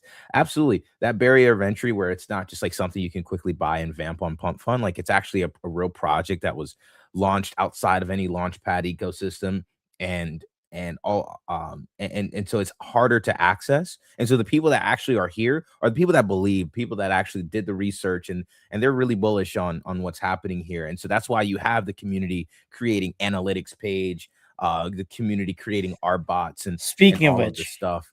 I sent you a link in the private. Can we pull this open and just review? Because I'm seeing other things. Like, look, I'm discovering this for the first time on the show today. I've seen it around. We've talked about it, but like this is my first real kind of introduction to this. I'm seeing that 76% of profit is staked. Am I right in that? Yes. If you're in my Telegram, then you know about this analytics page already. We've talked about it already, and we've and I've did some research and everything. But yeah, like if you go to the analytics page, or not even the analytics page, if you go to the profit page here, you see right here 76% of the supply is actually staked. So that's pretty huge, right? That's tokens off of the market. That's so any buy pressure that comes in, you know, that's why you see this these like price spikes down here. Like these price spikes aren't because like people are just like bundling supply or something like that. It's literally because, you know, you have most of the supply that's already locked up. And this is just markets. When there's not enough supply in the market, but there's enough demand, that means that, you know, price has to accommodate the demand by just going higher, right? So I like that aspect of deflationary tokens. That's why you guys hear me all the time. Anytime there's a deflationary token, I always prioritize that, because those types of setups are like historically like amazing. You know, if you guys know about YFI, it literally went 100,000x in 2021 because of this supply demand imbalance, right? And so that's why these types of tokens, they um you know, that's why these types of tokens are, you know, interest me so much. 24% APR, so just over $1,200 per day distributed to stakers. This is all dependent on volume and things of that nature. And if you notice, so I want to take a note of something. If you guys remember, the Carnage Fund, and most of you guys are in the that are some of you guys that are in the, and a lot of you guys in the chat are from the community, but for the MCG community that, like, you know, haven't really like dug into this protocol, for anyone listening that hasn't, take a note of this date here. April 5th and going into April 6th. Let's now go to the Carnage Fund and notice what happened. We talked about this on the interview just a moment ago. Notice what happened on April 6th, right? On April 6th, the Carnage Fund triggered and 340 SOL was bought. It didn't buy profit, it bought crime. And what happened is crime, a ton of it got burned in one buy candle. And so there is this disparity between the price of crime and the price of profit. I'm sorry, and the price of crime and the price of fraud. The price of crime was higher and the price of fraud was lower. And based on the taxes, arbitrage bots can now come in and arb back the price of both assets and peg them back together, right? Bringing them back closer to the same price. And based on all of that volume from arbitrage bots, that's what's kind of feeding this protocol. And that's what led to all of this price action here that has been building up. And that's what led to the supply shock on the 6th, you know, going into the next day on the 7th. And that's because, again, you have so much of the supply that's already staked. It creates this supply demand imbalance, and bang, you have a supply shock. And that's what that looks like. Let's walk through some scenarios. Like scenario one is, you know, this chart's pulled back crazy like this, and you know, I can't even get a fib on this thing, bro. Like you can't even chart this up. But like, okay, so right now, all right, timeout. The profit token is not discoverable. Like, where do you see this? Is it on Dex Screener? I don't see it on Dex Screener. I don't see it. No. So I don't see it anywhere.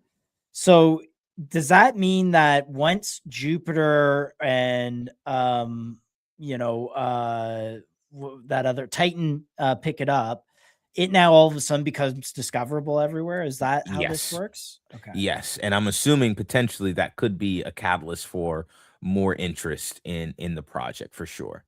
But yeah, like right now there's it's not discoverable anywhere. Not on, I couldn't buy it through a terminal, right? Like I had to go onto the website and I had to like use the swap engine here to for people to buy in. But you're right, NFT IMM, the floodgates are about to open, in my opinion. That's kind of what I thought about anyway.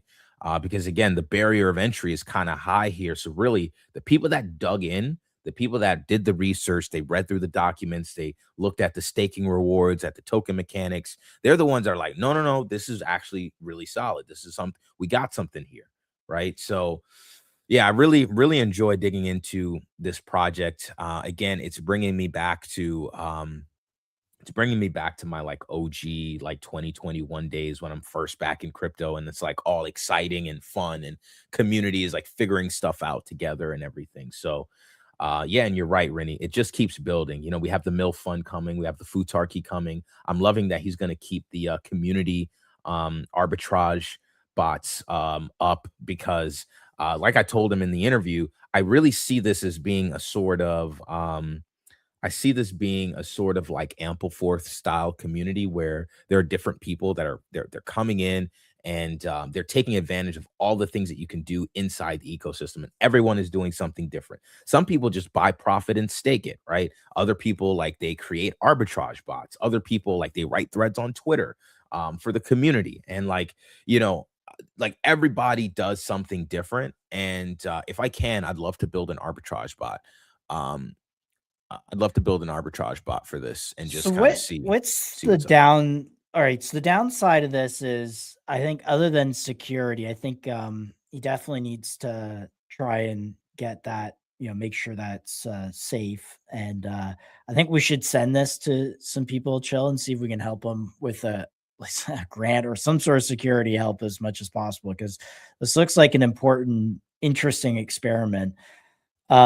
Besides that, what is there any other, like, I guess the risk is that, all right, cool, but not, it's just too crazy for people and people just don't like ever get interested in this. And then it slowly kind of just, people start unstaking and selling, and just it kind of Well, here, peters off like all these other things. Or so so here's what I I'm just want to hear thinking that. about. I want to hear that side of your thought. Yeah, so here's what I'm thinking about, and that's to me what's very different from this protocol and other experiments that we'll get to and we'll talk about today after we're finished with this segment. But let me bring your attention here to the epoch. So this isn't volume. This isn't a volume based experiment. What we saw in 2021, and maybe I even pull up the maybe I even pull up my post from yesterday to talk a little bit about this as well. And I think this will go along with this thought process very, very well. So yesterday, I basically said like there's a difference between like the experiments that happened in 2021 versus the experiments that are happening right now. So number one, you do have that like, um, you know, guys, this is a part of the show. We have to do this every single time. We watch as Josh sits down and brings it. So here's the thing. So on the downside, number one, when you unstake your profit, you forfeit 12 hours of your rewards back to everyone else. So number one, if you're coming out of the system, you're also leaving the rewards behind. You're not just you take your profit and you sell it, and then that's that. That's number one. Number two, this is a volume based experiment. It is, or this is not a volume based experiment. It's a tax and incentives based experiment. Notice this tweet that I wrote yesterday. Agentic Ponzi's are the most exciting things happening right now. Ponzi's didn't work before due to the limitations of human involvement. Traders lost interest, volume dries up, and then the experiment dies. TradFi Ponzi's, like the US dollar, Social Security, US debt, they work differently. Activity is reinforced by regulation and military power. This acts as good foundation for these Ponzi's.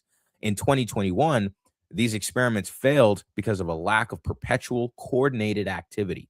Bots and but the difference here is that there's coordinated activity based on the taxes, and not it's not dependent on what volume comes in, because volume is there regardless. The arbitrage bots are there regardless. Okay, maybe at worst the volume that you get from the arbitrage bots could be low for a period of time, but at the end of the day, it's a system that, at least for the arbitrage bots, will continue to be profitable, right? You buy and sell crime and fraud at these prices, and so that's always going to incentivize some sort of volume, because we saw the analytics page.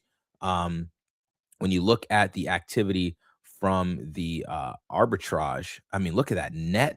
They're almost at 100 SOL in P&L, right? And so these are all the P&Ls from the arbitrage bots. And the difference with these three is they've just been active longer, but it's a profitable system. And so as long as you have these arbitrage bots alive, then the protocol will continue to earn some sort of revenue. At worst, maybe that revenue is lower, but it's not an experiment that can collapse because it's not totally dependent on new volume. Volume is already there, bots are already there. All you need to do is now incentivize the behavior as far as what they do. So at worst, you asked me that question. At worst, what do I see? Maybe low volume. Maybe for a while someone isn't interested or something like that. But the protocol is there. It's incentivizing behavior all on its own. And I think this is a type of community that, as long as these arbitrage bots are still alive, they're going to continue to incentivize volume. Very interesting. I mean, I'm fascinated. Yeah, might buy some. Yeah, I bought my profit and I staked it, man. That's the first. Next thing I told you on the stream. Did you buy it before that super spike? I gotta ask that. No, not before the super spike. So for anyone that isn't familiar, I call this super spike here on the 6th. I call this a discovery candle. And because that's a lot of times these discovery candles are what kind of puts the word out on CT. I'm a late early kind of guy sometimes, and in this regard, I'm late early. Like I didn't get in at 300K, 500K. Yeah. But I'm in at 2 mil though. You know what I mean? So yeah. Really, really good stuff. Really good stuff here. 76% staked. And kind of holding this low area. If I had to guess, this would be like a 0.786 retest on this chart. If I had to give me an imaginary fib line because Dude, we can't.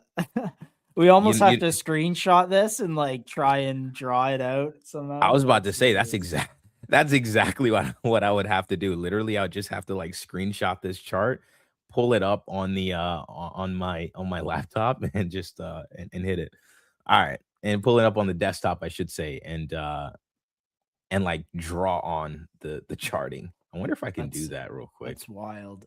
That's so wild. Yeah. But anywho, all right. So that's the MILF Fund, guys. That's Fraudworth. Hopefully you guys enjoyed that interview. For anyone new coming to the stream, there's basically almost 700 of us in here. If you're new to the stream, welcome to MCG. We're live Monday through Friday, Honestly, 12 p.m. EST. We appreciate you guys pulling through. We do stuff like this all the time. We find great projects. Oh, NFT, you said you're going to add fibs? Let's go. They're going to add some charting to that. That's awesome. Solid. So NFT, we're going to add fibs. Are you part of the team or contributor of sorts? Community member. Yeah, so all this stuff that we did right here, like this entire page, fraudsworth.fyi, this is all community built. Very all cool. Community. All the arbitrage bots are community built, the APR calculator, all this stuff. All this stuff is all built by the community. Wow. I mean, that's kind of crazy. Just before we got off when this went off 30 minutes ago. In 30 minutes, it's already 0.3 Sol. That's actually pretty crazy for Sol accumulated. But anywho, so yeah. So as I was saying, guys, look, if you guys are here for the first time, welcome to MCG. We do this every single day, Monday through Friday, 12 p.m. EST. We're here live discussing really good projects. But we not only discuss projects, we talk about majors, we talk some stocks, we talk about anything happening on chain, anything happening within our ecosystem. Oh wow, you built the analytics website. Shout out to you, man. Good work. This was a really great tool here. So what are we going to talk about today? So we went through our macro segment right before we got on the interview. So at this point now, let's start getting into some just kind of news, some on-chain action, and more importantly, some alpha. There's a lot of stuff happening right now. A lot of things turning up. Bitcoin price action is doing pretty good. My DLMMing position is looking pretty good. And I made some DLIM money today, actually. Oh my gosh, what DLIM trade did you? Triple T. Triple T. Let's freaking go. What did you They, do? Bid ask or? No, I did spot. Just in the range. It ranged this morning for like, if I look at the 1 minute range this morning from like 10 a.m. while I was setting up the stream to like noonish. Yeah, scooped 6% on my first trade. So Let's freaking go. Let's I freaking know. go. Not I bad, was not like bad really at all. impressed. I was like, all right, I'm starting to understand this a little bit. So Honestly, sometimes it just takes kind of like just jumping in. You have no idea what you're doing, but you just jump in with a little bit of capital, you should be good to go. But yeah, man, this is man, let's look at the the triple T chart real quick. Bang, holy I know moly, it what a was chart. going wild this morning. I actually I've seen this meme around very, very often. But I just never, it wasn't a meme that really interested me. Like just I don't know. I like memes that kind of, I don't know, I get a vibe about a meme, you know what I mean? And right now I just like, at least when I saw it, I just never, I guess you can say I faded it. But yeah, so really nice chart though. Really nice chart. One thing that I have been in, and something I did get in was what the dog doing. As you guys know, if you're an avid watcher Bro, of, the dog, man. What the dog? if you're an average, You're just if you're calling this to go to a Hyundai, eh? oh, 100%, bro. If you're 100%, if you guys have been an avid viewer of MCG, you would have been here when I charted this buy zone on what the dog doing back in like like middle of March. We've been holding this thing for a while, and like I was talking about on profit, this was the discovery candle here. Bang, discovery happened. Discovery happened, right here. This is where it was like boom, high timeline. What do you guys think about me? I think you're bullish. Where do I want to buy? This green area, and that's where I bought. Boom, and we've just been holding ever since. Price action is looking really good here. As you can see, this nice little uptrend here on the chart. So what the dog doing is looking very, very solid. So what is the dog doing? Going to a hundo. That's what it's doing. Another couple other memes, since we're on the meme coin. So we're gonna go through a few things here. We're gonna go through some meme coins. We're gonna go through we're gonna go through go through meme coins, the base ecosystem. We're gonna go through some other like stuff that's happening on Solana as well. We'll start with Solana, then we'll go to base. So that's the first couple of meme coins. Crypto Jones, Triple T. Yeah, we actually just looked at Triple T here just a moment ago. We can pull it back up for the homie though. Crypto Jones is here every day on stream watching us, so we appreciate your support, brother. But yeah, here's a TTT chart. I was saying, Crypto Jones, man, I faded Triple T. I absolutely faded. I never even looked at the chart. If I did, I wonder what I would saw here. Let's see. Let's just go from low to high and see how low it went. Man, that was a golden pocket retest. Holy crap. Nice setup. That'd have been a nice setup. Oh, it's just clarifying. Yeah. My bad. Yeah, Triple T, not TTT. As you can see, I haven't been watching the meme enough to even know the name. But this chart here, neat. We called this out. I actually called this one out, tweeted about it just a couple days ago, up 121% today off that low retest of 15 mil area. If you guys don't know, but we had Ethan on just a few weeks ago. Ethan actually wrote a little bit of a piece on Neat just a few days ago, I believe, if I'm not There's mistaken. a few But people in this. Logjam, who called Penguin at 40K and ran it up. yeah. Is Shadow on this? And I don't know if Shadow's on Neat. No, he's on What the Dog Doing. But yeah. Slinger, is Slinger on this? Yeah, I'm assuming Slinger would be. This seems like something he'd buy anyway. But yeah, Neat. He kind of wrote around about, basically there's a few things here. So he defines this as being like a culture coin. Like it's not it is meme coin, but it has a certain sense of culture around it, in that it stands for not in education, employment, not in employment, education, or training. So basically for people that, have, kind of like no job, uh, uh, unemployed. But what he was saying here was like the culture thesis starts with an idea that he posted a little bit ago, but it talked about how there's like very limited opportunity for Gen Zs, and they're now pushed towards, gambling to either stay up or continue um, to either stay up or to get ahead in life. So yeah, he just talks about how this is more than just a meme coin. It's actually like it represents a broader movement happening within the world. And actually, underneath this post, he links. Oh, dang, I gotta scroll all the way down. Yeah, so underneath this post, he kind of links some news articles that have been going around to kind of drive forward this narrative. He a few um, news headlines coming through recently. AI agents could easily send college grad unemployment over 30%. Right. So if NEAT is like the unemployed, um, the doctor said taxes taken this epoch doubled since you checked. Holy crap. So that's the part I was telling you about briefly, to double back on that, Josh, is like the volume is there for these bots, and the protocol will just collect, right? Protocol will just collect no matter what. And as long as those bots are there, that will drive volume, that will drive fees collected, that will drive revenue, that will drive the Carnage Fund, which powers the entire, cycle and closes the loop. So that's crazy. That's crazy, Bob. Thanks for letting us know about that.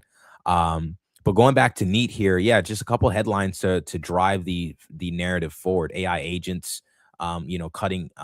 pushing up unemployment in college graduates. 80% of Gen Z say that they feel financially behind and believe speculative investments can grow their wealth faster than traditional approaches. Right, 65% of marketing jobs may not survive AI. America's new retirement age is 85. For those who were employed, more than 40% held jobs that do not typically require college degrees, the highest since 2020. And this just goes on and on and on to just drive home the point that based on this current environment, this current economic environment that we're in, Gen Z feels like they just don't have that opportunity. And so it's a culture shift versus just a meme coin. So that's kind of a bit of the thesis behind NEAT. And honestly, it's one of the coins that have survived multiple minus 80-90%. I mean, just look at this real quick. Let's just look at this. Here NEAT went minus 90%. Once again, NEAT went minus 85%. Once again, NEAT went minus 70%. Once again, NEAT went, oh my God, minus 90%. And even recently here, we had the pullback from the high. I think that's pretty shallow though, 60%. So across this NEAT chart, we've had several, minus 80-90% drawdowns. And this typically is something that, this happens with some of the more established meme coins. I mean, look at Fartcoin, look at SPX 6900, look at Pepe, look at any meme coin you want to call out that's currently successful in a high cap. It's experiences these types of drawdowns. And this is on a 3-day chart, bro. This is on imagine watching this chart on the 4-day and it's going minus 90% from October to January of 2026. Imagine your whole entire investment just going minus 90%, and still holding, right? That flushes out anyone Flushes who out doesn't believe. most people are gone. So that's the breakdown there on NEAT. Dude, I've been watching this hamster thing. It's going crazy. Yeah, this one I've been watching. Actually, one of you guys DM'd me about this. So if you're on the chat, if you're in the chat and you're the one who DM'd me about this, let me know. But I've been watching this one. It's just been going sideways for such a long time, and it wouldn't make these marginally higher lows here, here, right? It's just making going. I'm like, okay, it's kind of grinding upwards a little bit. So I just kind of kept it. on the watch list, but that one's looking really good so far. Man, Bernie. I told you guys, man. Let me actually talk a little bit about my DLM. I'm still in this DLMM, by the way. I'm still DLMing this. What's So your range on this? Like, are you capturing all this sideways here? all of it, freaking Bro, all of it. that's sick. Check me out, dog. Check me out. So this is the full DLMM range that I picked out here. At the bottom, we're obviously at the bottom, and I've like spot DCA'd all the way down. So that negative price action is a little bit reflected in the P&L. But you guys saw yesterday, I was up 50% on this. So as we kind of trend higher again, like you know, we're gonna continue to like trend up. So I'm gonna make this announcement today, since we're talking about DLMMing, and maybe Josh after this we can go into some of the DLM updates. But I'm going to start a 5 soul DLimming challenge. I think I'm comfortable. Me and Crime, we still have to do our next call together, but we've been talking. I've been talking to Crime. We've been trading together a little bit, going in on some plays, looking at stuff together, and I've been letting him know, and he's like, he's kind of confirmed, like, you're comfortable with this at this point, right? Like, I'm confident that, you know, if I'm timing these entries the right way, I would definitely say that I'm more still like on a bid ask flip type of vibe. Bernie was the first where, bro, I literally got the top of the range, delimmed it all the way down to the 0.786, caught the entire range, bro. Caught this entire range.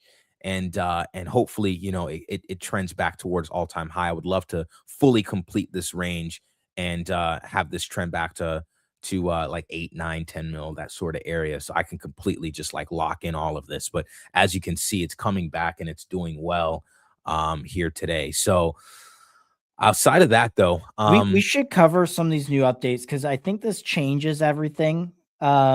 So when I thought of DLM and back in the day, it was like, okay, these are Meteora pools, so they have to be Meteora tokens.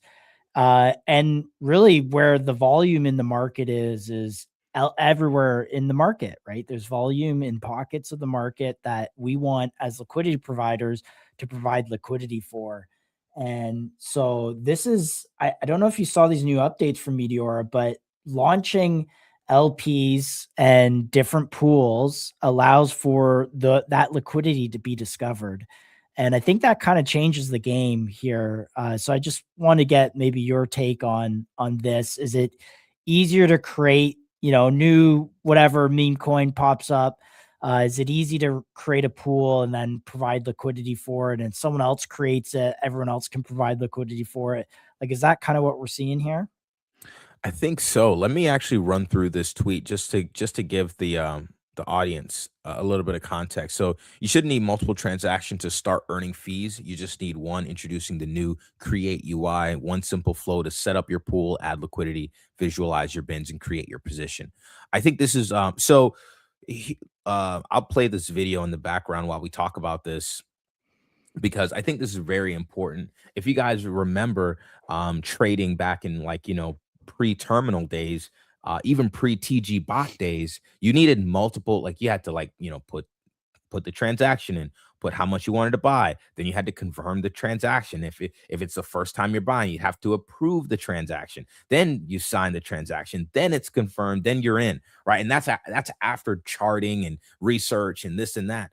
And so I've been actually wondering, kind of like, or not wondering, but waiting for them to come out with something like this. They're user friendly. You know, they keep their users in mind when they're building all of their products. So I knew this would come eventually, but you need this sort of like terminal style action to the liquidity provision side of the game here. Like, you know, for the trading side, we have our terminals for trading, but I would say we need a full terminal for LPing as well.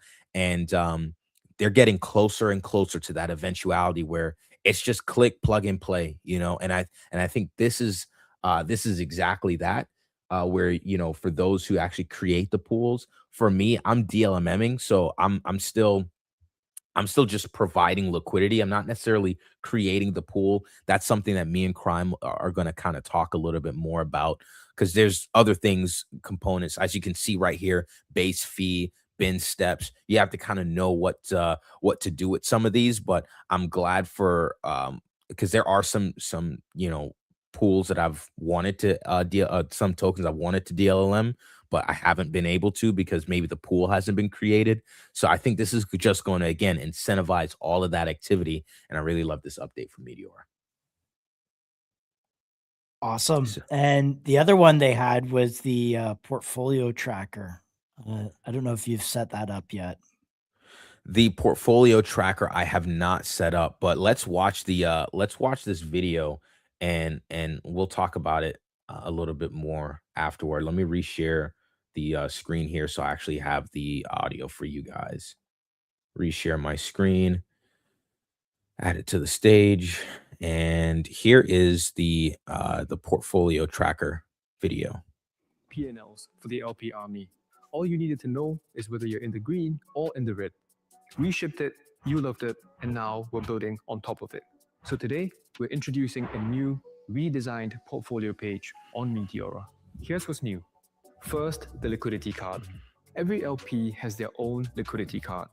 A clean breakdown of your all-time deposits, net worth, P&L, and win rate.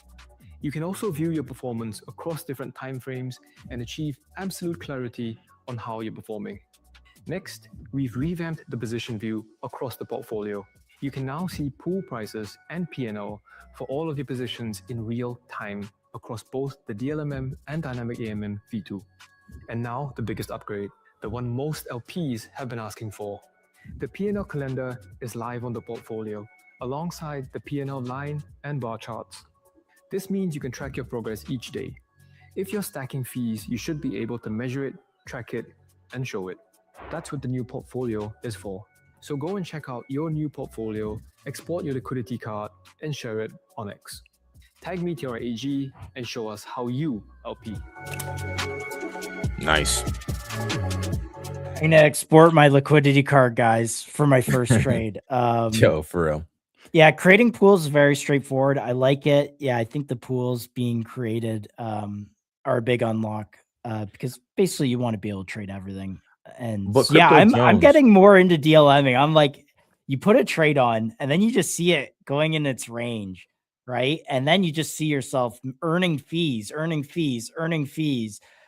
I was like, man, this is sick. And there's not many people doing this, right? Like there's tons of people that are trading on Pump, who are trading meme coins, or trading on terminals, or trading on FOMO and all this kind of stuff.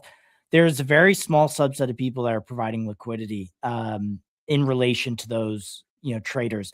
And as those traders increase, let's say the market does heat up and the market starts growing again, and you get people that are like hooking up their credit card and they're using like Moonshot, and they're like just like $1,000 into this, like they're getting slipped. They don't care, right? And as that retail audience grows that we had in around the Trump coin launch in early 2025, late 2024, like as that mania comes back, I think people who are been in the game, who understand DLMing, they're like, they'll collect those fees, but those traders are not price sensitive. They don't care if they slip or lose to not lose, but maybe liquidity providers are the ones that benefit there. So anyways, I'm very bullish on this. Of course, we're sponsored by Meteora, so we they ask us to look at this stuff and to learn it, but I think it on its own merits. But that aside, like this is exciting. Now that I've done my first trade, I'm looking for another one. So I mean, to be honest, I'll be looking at this stuff anyway. Because you guys know, like earlier this year, I was kind of into prediction markets. Again, like every bear market, I want to pick up one new skill. So I was kind of in like prediction markets at the beginning of the year.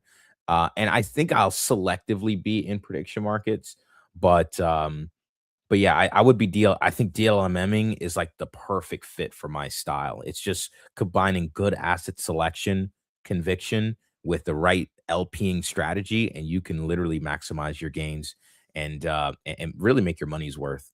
and put your money to work at the same time. So really loving these updates from Meteora. And as far as the portfolio view is, or like the P&L card, P&L calendar, like that's a part of any trading terminal, right? Like we are kind of in this like terminal mindset.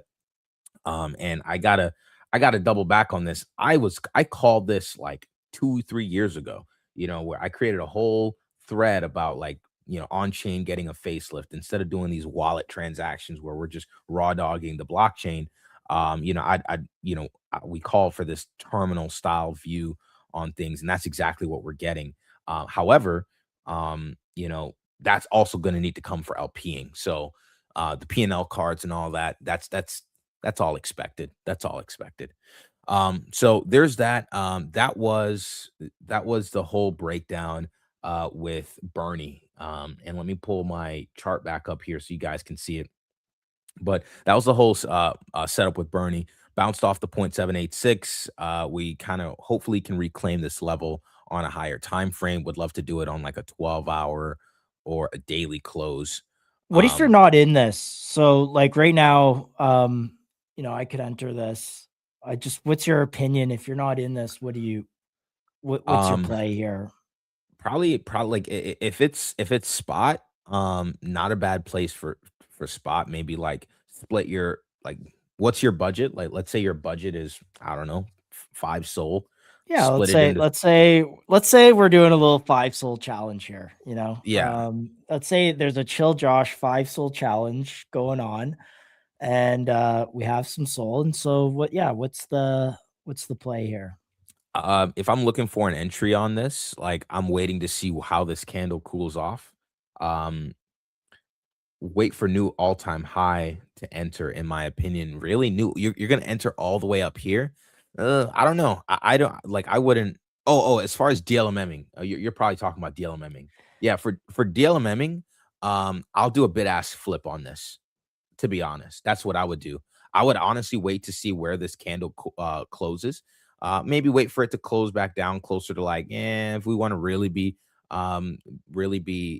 anal with the entry, like 2 mil market cap, slide a bid-ask flip, swap your SOL into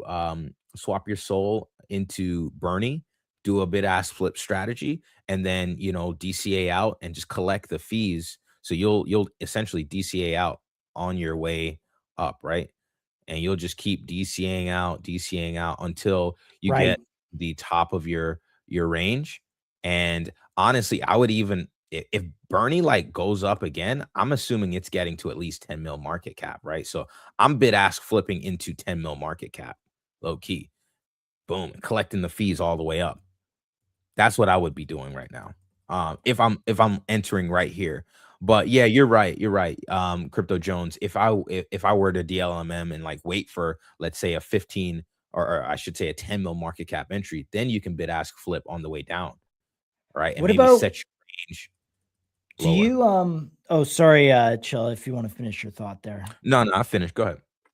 I'm looking at the discovery page here. Like, are you filtering by hour and then by fees, or do you use the 2 hour, breakdown. 4 hour? Like, how do you what's your approach to finding a position? So typically what I'm doing is I'm looking for confluence. So one thing I'm doing is I can either discover something on CT, my TG scans, my own scanning, or I come to, if I'm purely using the DLMM tech, I'm coming to discover, and I'm going to, you see my filter here is 24 hours, just for higher time frame moves, and then I'm filtering by fees. And so what I'm looking for, though, I am looking for confluence, though. I also like some conviction, right? I like some conviction plays. So I am looking for confluence. So when I look at these like high liquidity, these high fee pools, I'm like, okay, what has performed really well? And what have I seen in my own scans? I've seen Punch. I've seen Triple T, right? We just talked about that one. Triple T would probably be one that I would go for on a DLMM right now. It's probably on a bid ask, because it's at a Crypto Jones, Josh, throw a few bucks in this one. Can you give me, is that hot P or whatever here? And yes, keep keep going on Triple T because this is the one I did delim, but want to hear your play if you're not in this right now. Yeah, so if you're not in this, I would set let me just look at the fibs real quick. Let me look at the fibs. 786 is at 3 mil. We're at like 6 mil right now. I would do what I did for Bernie, and I wonder if Meteor is going to do this where you can set limit orders on some of these positions. That would be really clutch. But what I would like to do is essentially DLMM down. We're at the discovery candle, right? This is the discovery candle here. Right. And what I would want to do is a pullback. I would try to see if I can catch it at like 7 mil. It's closer to the top. What I did with Bernie is I literally watched it and it went up out of my range. And so I withdrew my liquidity and I bid it higher. It went up again. I withdrew my liquidity. It bid it higher, and I got all the way up until like 8-9 mil market cap, and that's where I spot strategied all the way down. So that's what I would do here. I would essentially just look for, like an entry somewhere around like, let's call it 6.5, between 6.5 and 7 mil, and then delim all the way down to the last. And I talked about this on Wednesday, the last sell candle before the discovery candle.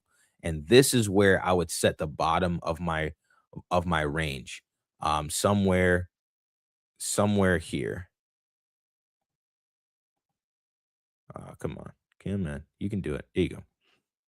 Somewhere here. So, and I would even be a little bit forgiving, just because obviously sometimes things don't play out. Like even my Bernie position was a little bit out of the range yesterday, but I would even like set the bottom of my range to like down here, straight spot, and then just collect on fees as the price comes down.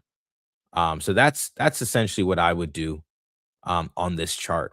I would just watch to see if we can get another pump of the all-time high, or at least a push higher, and just spot all the way down to like, I would even say like 1.5 mil market cap, like just below this box here, to collect max on fees.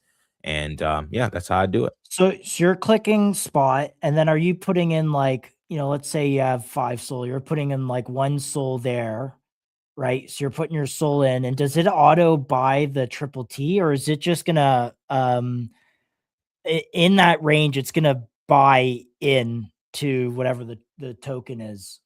Yeah. So this orange here, this orange is your range.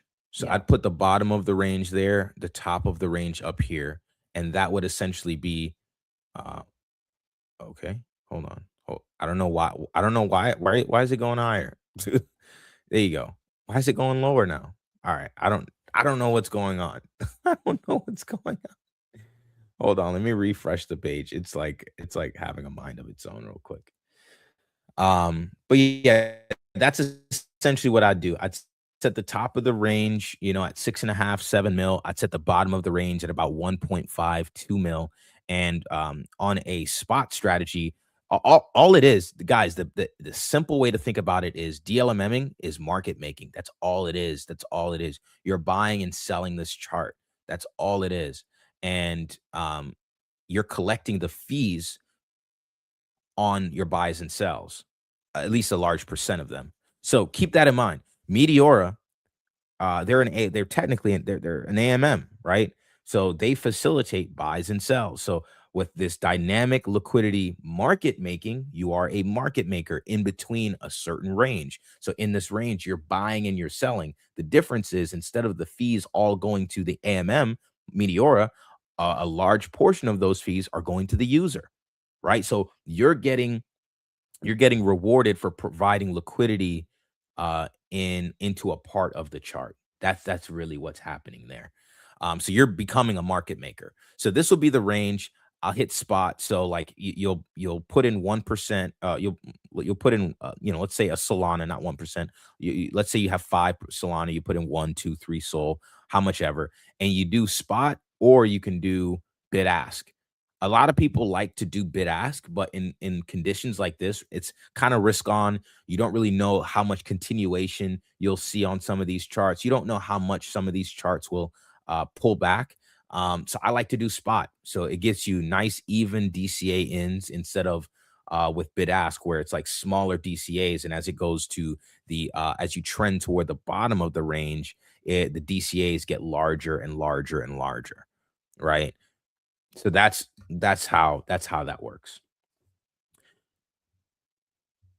Me personally, I think that strategy works great for new pairs because fee generation is so high, but for Triple T, it's an older token with high TVL and the R&R isn't great. Yes, you're right. You're right, Crypto Jones.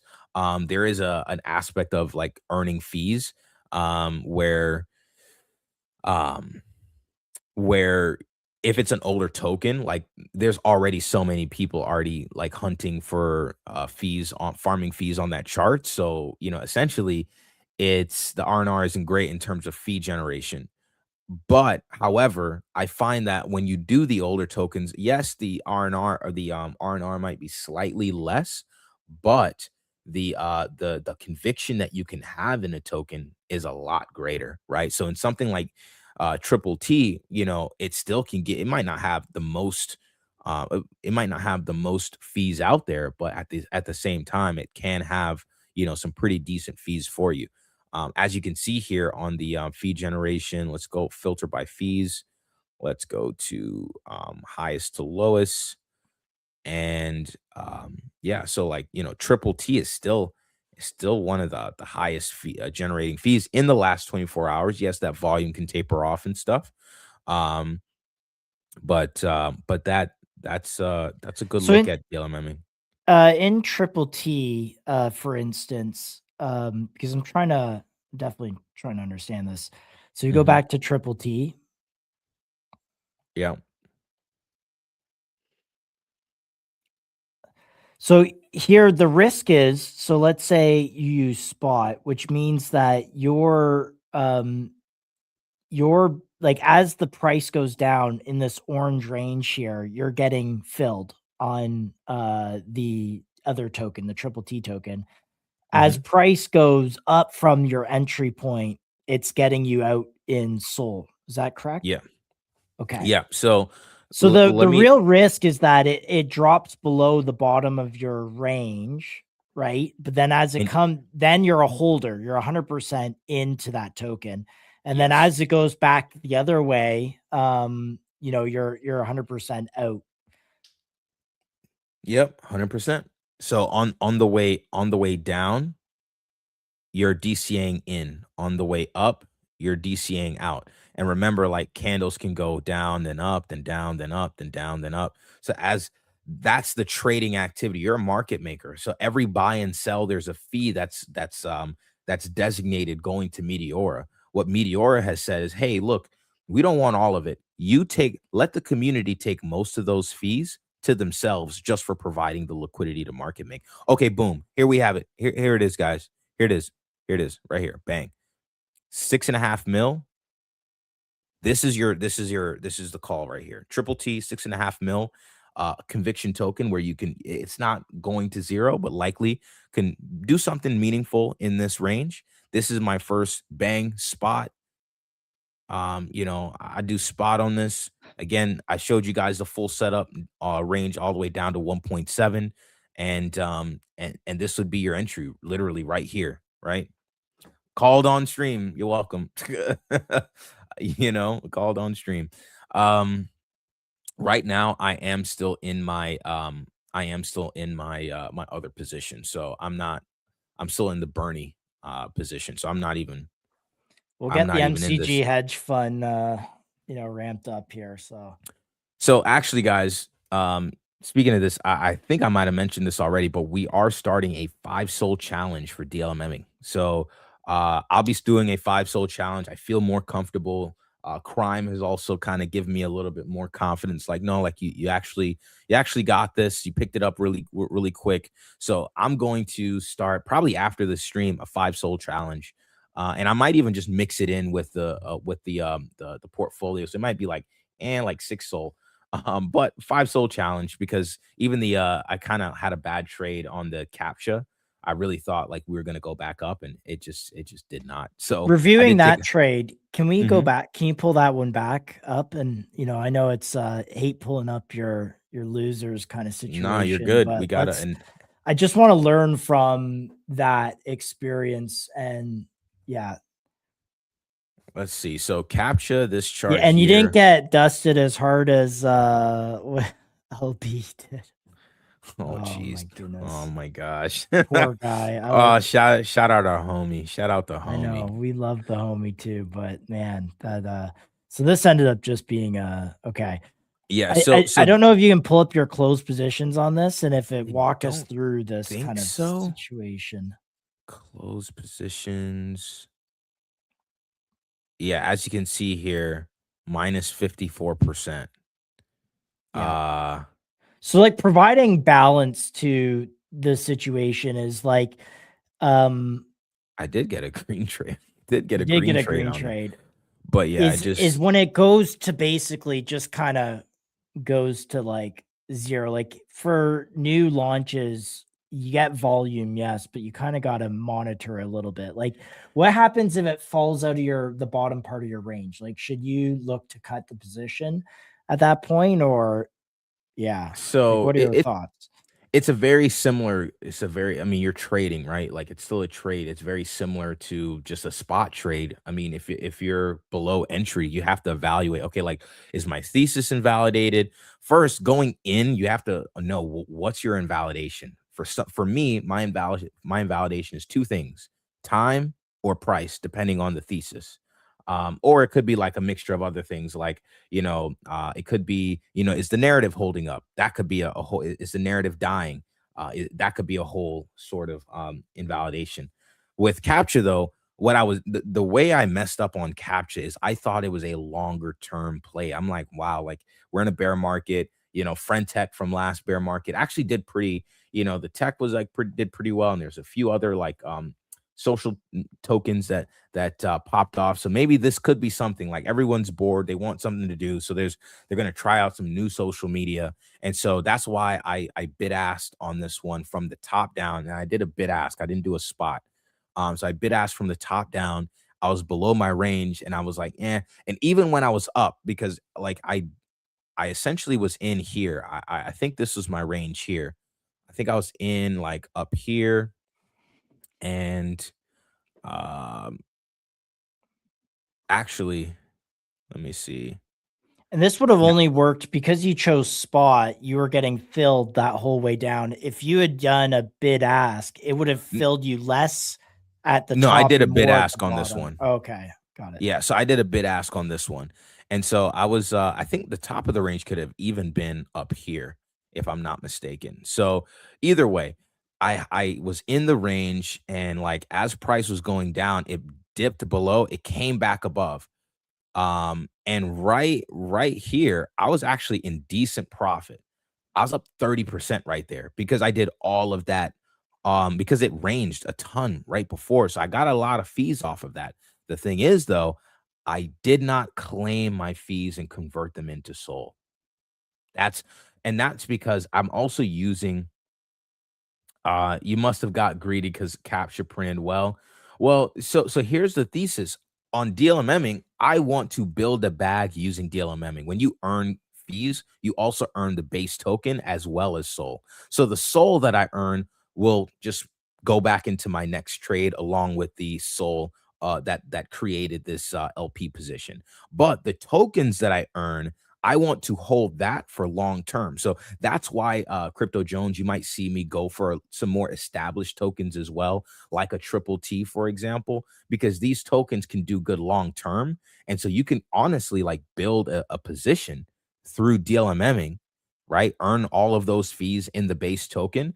And when the token goes up and it's out of your range to the upside, you still have exposure to the upside move. Because let's say, for example, on this chart, I were to actually go back.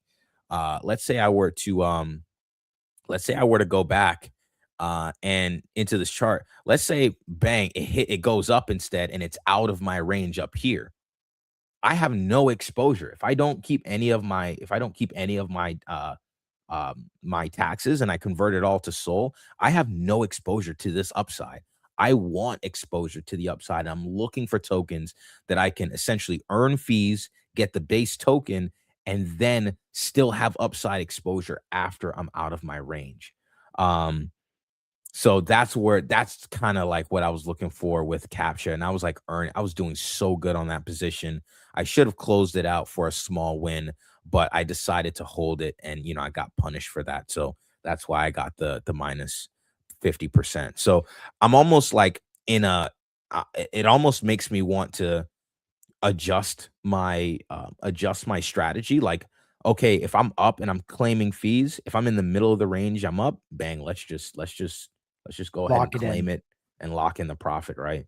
So I'm considering doing something like that. Flash Crypto, what's up, brother? Glad to have you on stream, man. I hope you're enjoying it so far. Welcome to MCG. We're live Monday through Friday at 12 p.m. Eastern. So appreciate you coming in and joining us here today. Definitely come back and check us out on stream.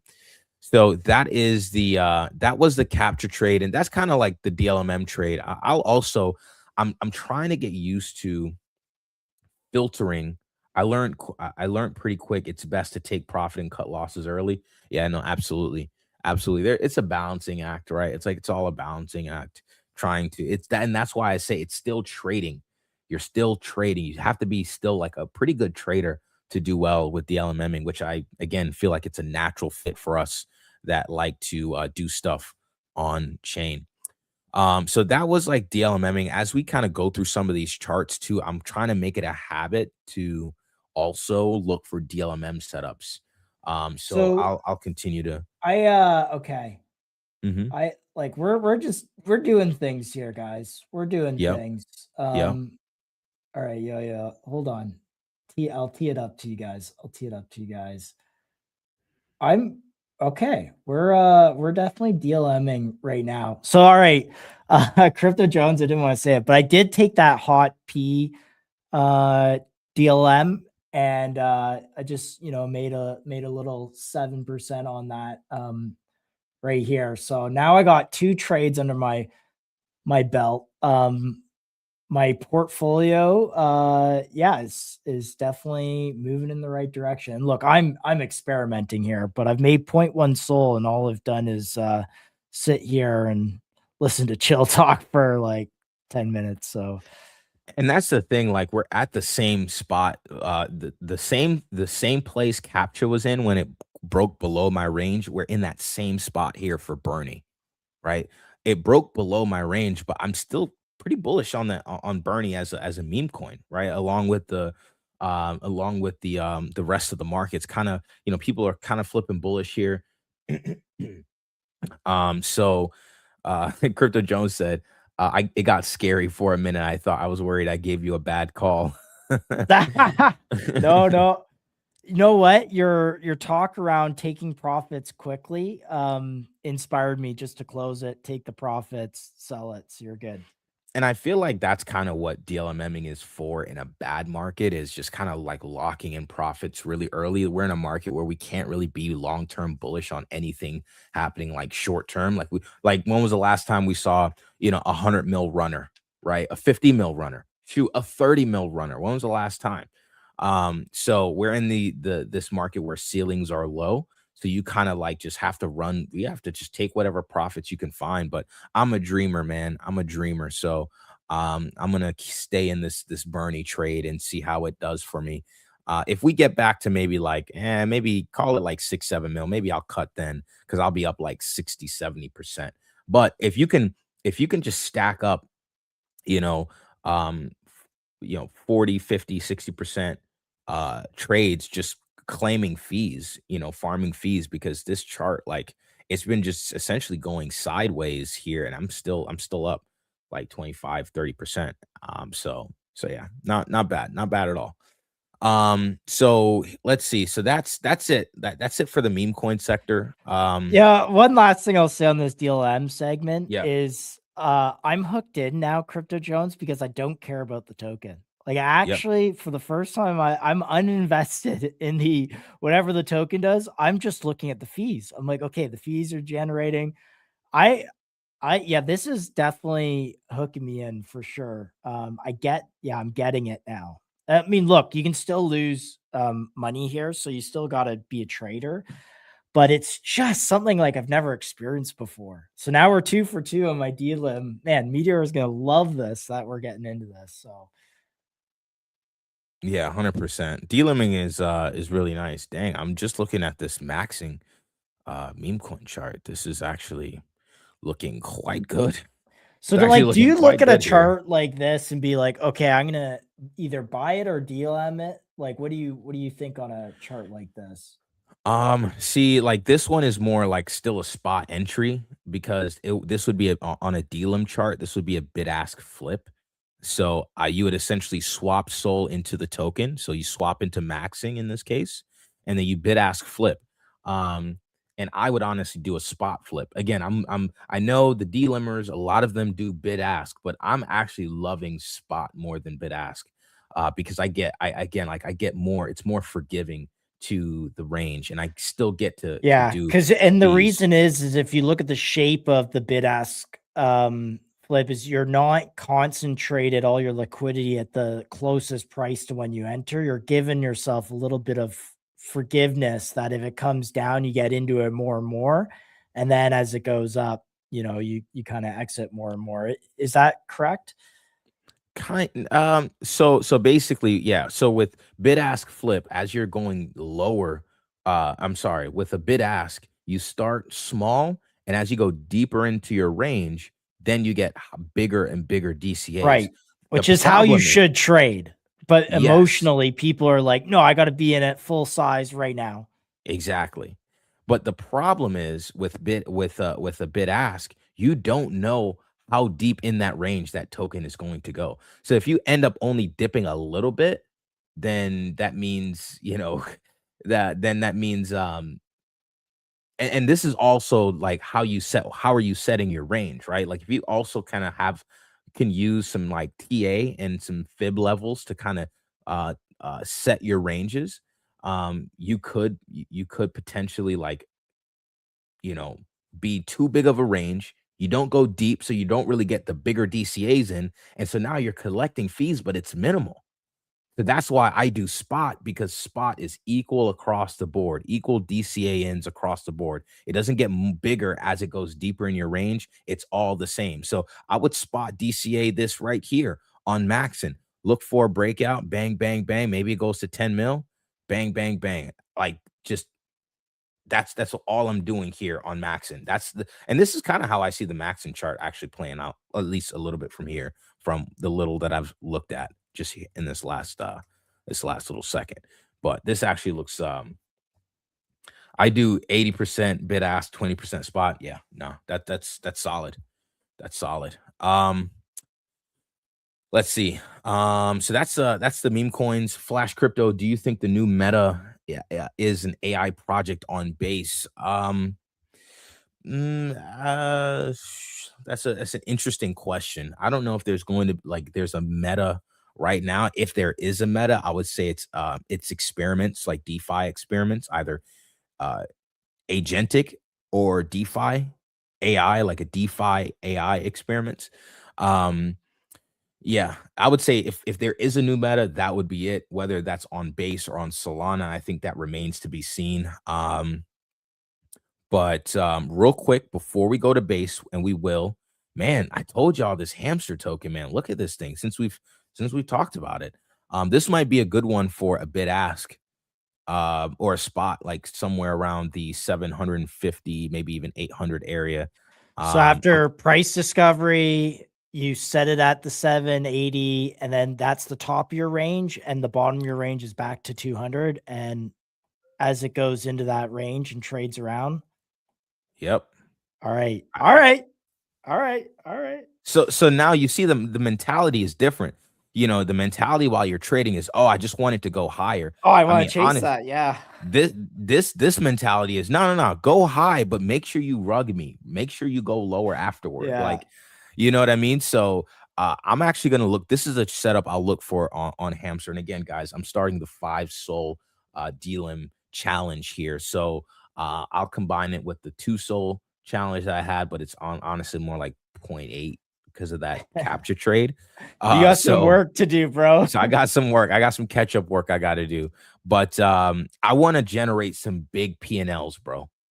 Some big boy P&Ls. You know what I mean? Like some fat, like, 1,000% P&Ls with DLimming. It's going to take conviction, good asset selection, and it's going to take time.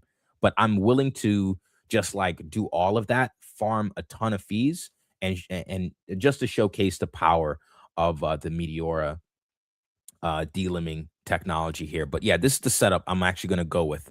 800K. I'm assuming this is probably going to pull a little, it could potentially pull a 4x, or it could stop right here. We'll see.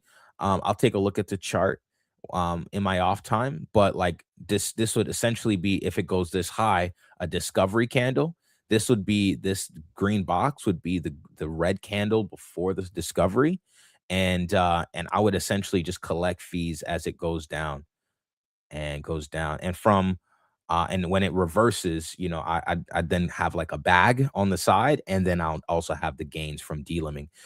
So keep that in mind. But somebody DM me about this one, and basically they said it's some hamster meme on TikTok that's doing really well or something like that. So, Was it launched on bags? Jesus. All right. This guy. Let's see here. We got a couple other setups to talk about. I think you guys talked about Ether yesterday, so we don't need to do that. I was joking. I was actually serious. He's like, yo, sans that DD, fam. I'm not even looking. All right. Never mind. Nah. This guy. Anywho, moving on. This guy Josh, man, wants all the smoke, huh? Let's see. So Spawn, another one that's looking really good. We talked about this on Wednesday. It was kind of like consolidating here at the highs, pulling back just a little bit, but honestly, don't mind this at all. I think this looks really solid here. I wonder if I could. Let's see. No, there's no falling wedge playing out here. There's no falling wedge playing out, but I think this is kind of coming back to a sort of like mid-level for this range right here. So we could potentially see a bounce here on Spawn. But the only thing I wanted to bring out about Spawn here is oh dang it, I moved to 5th place. And oh wow, 007 here. He was actually in 2nd. This whole leaderboard just switched up since the start of the stream. I was in 4th. And then this Echo guy is now kind of top, but my agents have been doing like pretty decent. My auto chill agent is up about 20%. Let me just show you some returns that I got here just recently. So about an hour ago, while we were midstream, my aggro chill agent up 200%, 76%, 40%. But we did see a couple bad trades, minus 50%, minus 3%, minus 3% there. So I mean, but looking not too bad here on the Spawn agents, bro. Like I'm telling you guys, make a Spawn agent and just have it trade for you, whatever. And see, oh, look at that. I'm back at I'm back at 4th place. I'm still trying to, like, again, maximize gains. And guys, I'm working on several things at the same time. I'm learning DLMMing. I'm learning how to, create a profitable agent, while still trying to trade the on-chain market, while still trying to find good perp setups. At some point, I'm going to have to concentrate my focus somewhere. So we'll see where that focus gets concentrated as time goes on. But for now, just kind of combining all the knowledge that I know and putting that into an agent, putting that into DLMMing, and putting that into perps trading. Outside of that, let's now go back to let's go back here. So that was Spawn.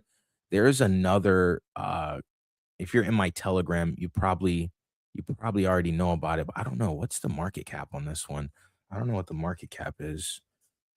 It's this kind of Ponzi. It's called, and it's 120K market cap. I don't know. Maybe it's too low for the show. But basically, it's AI agents doing doing LP strategies built on Meteora. I thought it was really interesting, and basically these agents they do liquidity strategies on Meteora, and all the yield goes to you as a holder of the token, and all the yield is delivered in Solana. So I found that to be a pretty um, interesting project there, but maybe if it makes it to a higher market cap, I can share it with you guys. But I think right now I think it's just a little bit too low, just a little bit too low. Remove Keith. Keith, unfortunately, R.I.P. Keith. Not Yeah, a RIP to profitable, homie. Yeah, not a RIP to profitable homie. agent. I removed it as well because of Oh, Borsk. oh, jeez. I gotta delete that one from Oh, my yo, the stream. DLM OG. Yeah, Yeah. for I know the homie Crypto Jones was big on that one, but So sorry, Crypto Jones. I just Flash Crypto. We're gonna look at base here in a second, by the way. But yeah, no problem, no problem.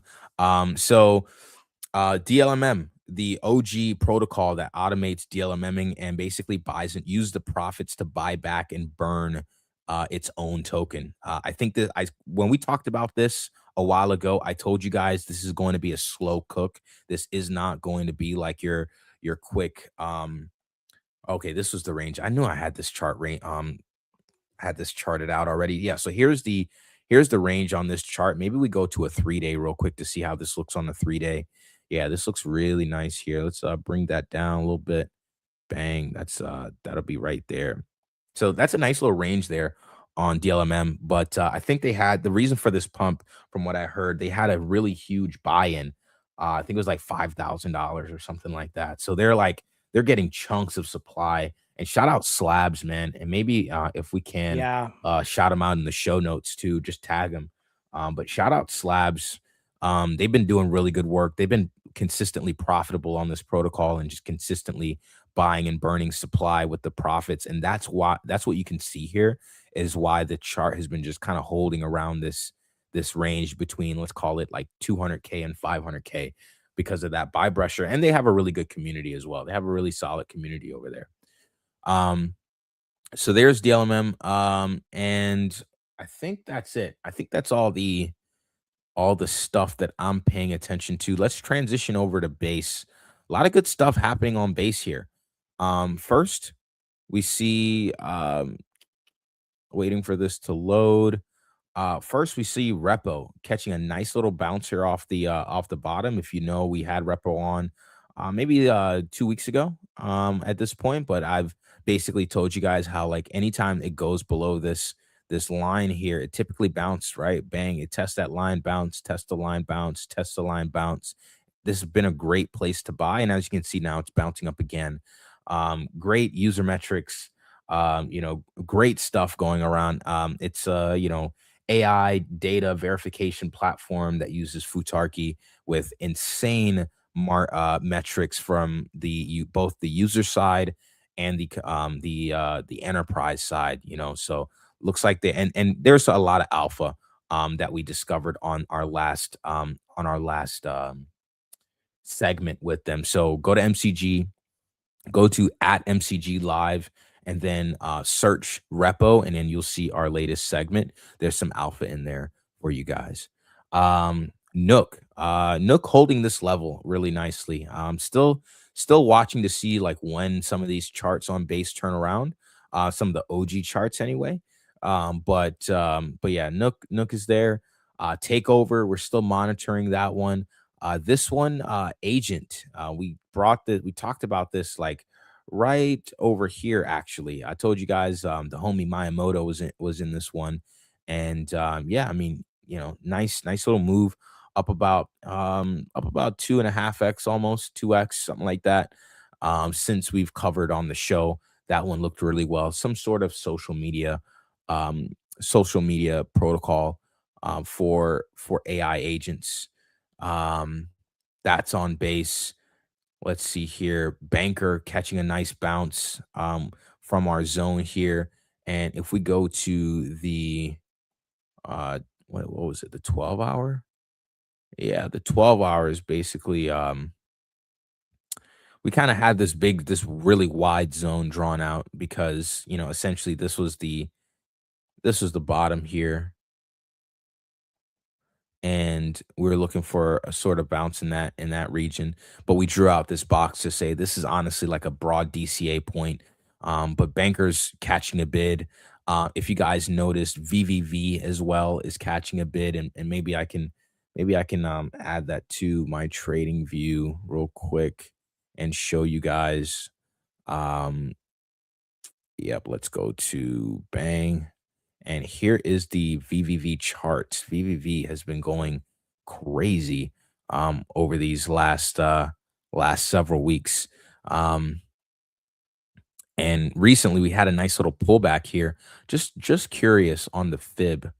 Just curious on the fib where this pullback to. Just out of curiosity. Wow, golden pocket retest on the fib. I always double check stuff on the fib because I use it a lot and I want to make sure like the levels are being respected. And so far, bro, like levels are being respected across the board on chain and in higher caps.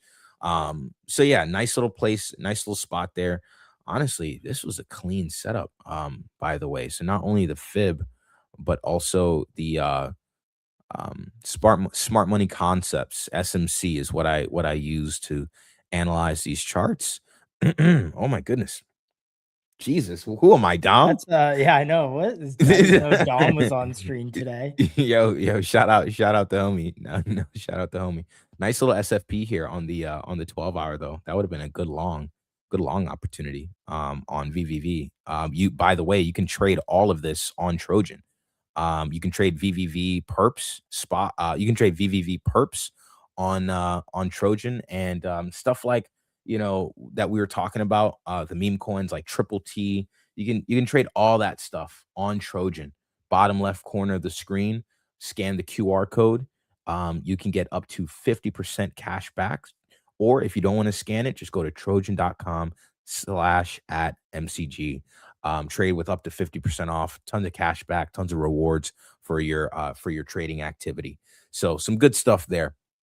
Going back to the base ecosystem, we talked about Banker. That's the sort of compute layer. One thing I've been noticing as well, although Kelly Claude and some others have been bleeding, seeing a little bit of bounce in some of these. Again, it's relative, but you're seeing a bounce in Felix as well. I don't know what's caused them to bounce. I think it's more so just ecosystem momentum on base. But we're even seeing stuff like Botcoin come back. If you go to the daily, we actually had this as a buy zone back here, so it's actually like hitting the buy zone again. But it could be a sell zone, depending. Buy zone turns into a sell zone, right? Let me just real quick. Again, just want to see what's playing out. Yeah, didn't really respect the 0.786 on that one. But yeah, as you can see, like base ecosystems kind of starting to heat up a little bit. Some good stuff to buy. SMCF, that was we just interviewed them last week. That's going up and doing really well. Crazy call. This guy, Crypto God John, is in this protocol. And so what did okay, because you did the show last Friday. Yeah. And what caught on? So he has these skills that I saw Gary Tran of YCOM. It was like his skills or something. Like, was there something unique here that stood out to you when you did this, or is it just so they're basically using like YC grade technology and integrating that into the AI. So the same type of underlying technology that was used in building things like Uber and some of these these bigger more successful unicorn companies. Essentially it's using the same thing, but it's using it for AI. Like earlier, one thing I forgot to mention is that I know that some of these things are vibe coded, but really what the a product is only as good as the idea. AI has now created the ability to give a good idea some chance at proving itself. And so something is only as good as the idea behind it. And so we're talking about, how Fraudworth was like, kind of vibe coded, but really like AI is just kind of closing that gap of idea to execution. And it's all about how good is the idea.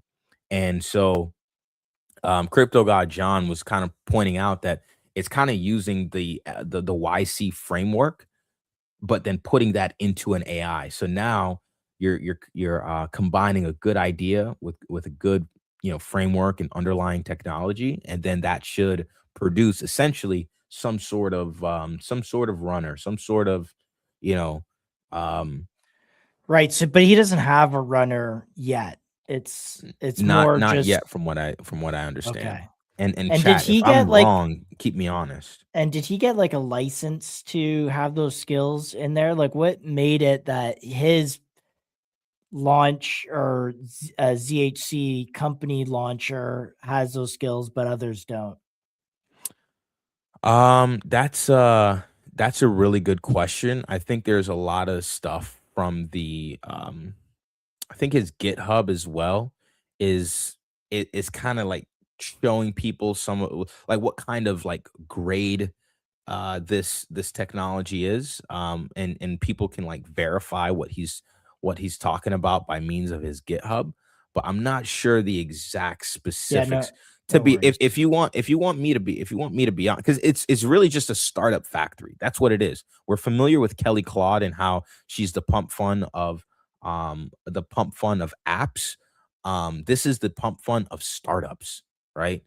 um and so that's really the like what this is, but I'm not sure what's making it, run as hard. In my opinion, I'm not sure if it's like, you know, if it's just like, yeah, I know when Crypto God John is in something, you know what I mean? It tends to run for whatever reason, call it supply control or like, just kind of like shilling across, like, or people are just kind of excited about it. Like, I don't really know, but I know that there's a nice community around this. I know that people are excited about the technology, and then I know that more and more people on base are starting to pick this up, and then it's also holding its gains as well. So that also reinforces all of this, the reinforces all the hype, along with the good fundamentals and everything else that has to go along. This is honestly a really good project, really good setup, and the builder behind this one is actually pretty solid as well. But here's the thesis that was written up here on SMCF. Um, so it kind of talks about the whole how it ideates, kind of comes up with an idea, and goes on to build it and execute. Um, I didn't know this was the guy behind Loomlay. I did not know that. I did not know that. I was actually really bullish on Yo, Loomlay. Loomlay. What? That's I so did not know funny. that. I remember that from that's April MCG. That's April 2025 MCG. Yeah, I was in Loomlay. I called Loomlay when it was at Like 2, like 1, sub 1. I think it was sub 1. I remember this.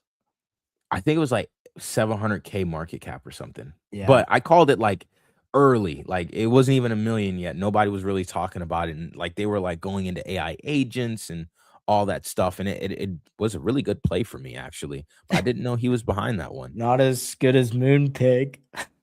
Oh my gosh, yeah, Moonpig. That's crazy. That's crazy. But that's the setup there on SMCF. Um, what else do we have? What else do we have? Serve. Yeah, I this one. Oh my I'm not goodness. getting the pullback that I want here to 15 mil. I'll acquiesce and I can do a DCA one here, but maybe we still make it to a little pullback, but I'm not gonna chance it because There's a pretty good community behind Serve. Serve is another one. I was in Serve at Do you think launch. this pulls like a VVV type move? Because VVV looked Potentially, like yeah. this for a while, where it sold off. Yeah. Everyone's like, all right, kind of off everyone's radar, and then it just kind of popped from 40 to 300. So if you're interested in Serve, check me out. You want to check out the stream on Monday. Follow me at ChillTRD on Twitter. I'm gonna probably do a write up on Serve because I do think we have some sort of like massive potential. This is still under 20 mil market cap, and I think it could potentially make a case for going on an extreme run. But I want to like fully flesh out this thesis a little bit. So I got to do a little bit of digging. Serve has they've done a lot of updates since they've launched. Tokenomics have also upgraded since they launched. Mhm. And as you guys know, I'm more focused on tokenomics right now. I'm not focused on anything else but good tokenomics. And I'm not talking about, is it equity backed? Is it futarchy? Is it this? Is it that? No. Let's return to tradition. I'm talking OG like utility, as in virtual style, as in supply shock, as in deflationary, whatever you want to call it. I'm looking for that stuff, that kind of stuff right now. So, and I think Serve has a little bit of that. But yeah, like I'm not really getting a pullback to like the golden pocket, recent support. Not getting that. Maybe I could be patient, but at the same time, maybe I'm not so picky. It's 18 mil market cap versus 15 mil market cap. Not that big of a difference if we're sitting at 500 mil, if you ask me. So I'd rather do a DCA one than miss out on an entire move potentially. So look out for that write up. I'll let you guys know on that one. I'll do a little bit of digging. Other than that, there was one project on my radar that I wanted to show you guys. And let me grab that real quick. If I'm not mistaken, I forgot the name of it. What is the name of it? QR. Let's talk about QR real quick. Bang. QR. Oh, wow. It's only 636K. Okay. This is the first time I'm looking at the chart, guys. So I'm looking at this with you guys. Just so, and we're going to do a little live DD on this. Hey, you one. might as well. Is a better place to buy it than sell it. Let's say that. So. Yeah, it's definitely lower than higher. So let's look at QR real quick. Let's look at the full on thesis. If you know Ethan, he was on the show. Invite him on the show. Really good chat. This is also on his radar. Again, if you go to my account, you go to lists and you go to Chad's, you'll see him on this list. That Chad's list is actually a really good one to keep up with for, just keeping up with stuff happening on chain. But here's his thesis around QR. It's a daily auction where agents bid for human attention. It's the first advertising marketplace built for the agentic economy. So essentially what happens is there's a physical QR code that changes daily.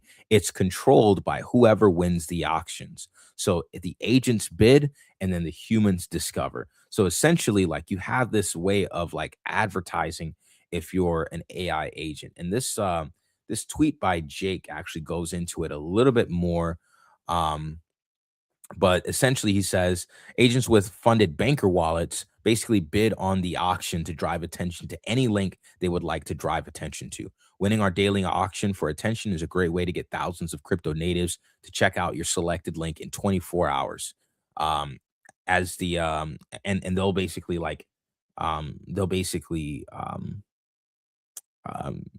whatever link is there will stay there for 24 hours.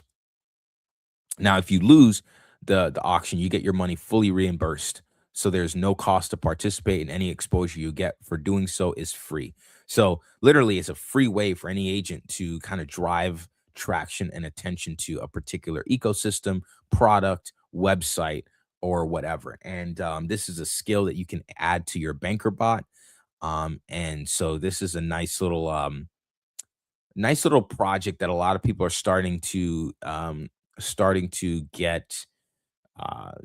pick up here. And it's an iOS app that's live. They completed 400 auctions so far, and And so that's showing you a little bit of like product market fit. And let's see here. There was something else. I want to say they partnered with someone just recently. I'm not sure if it was Banker or maybe I'm confusing them with someone else, but I thought there was a partnership recently. Let's see. The on-chain attention machine. That's essentially what they're going with.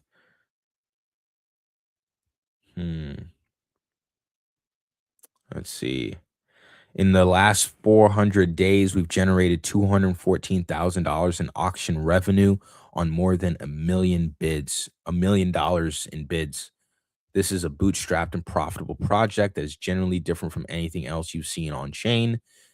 It's not just another token launcher, infrastructural vaporware or agent that doesn't actually do anything. It's an on-chain attention machine.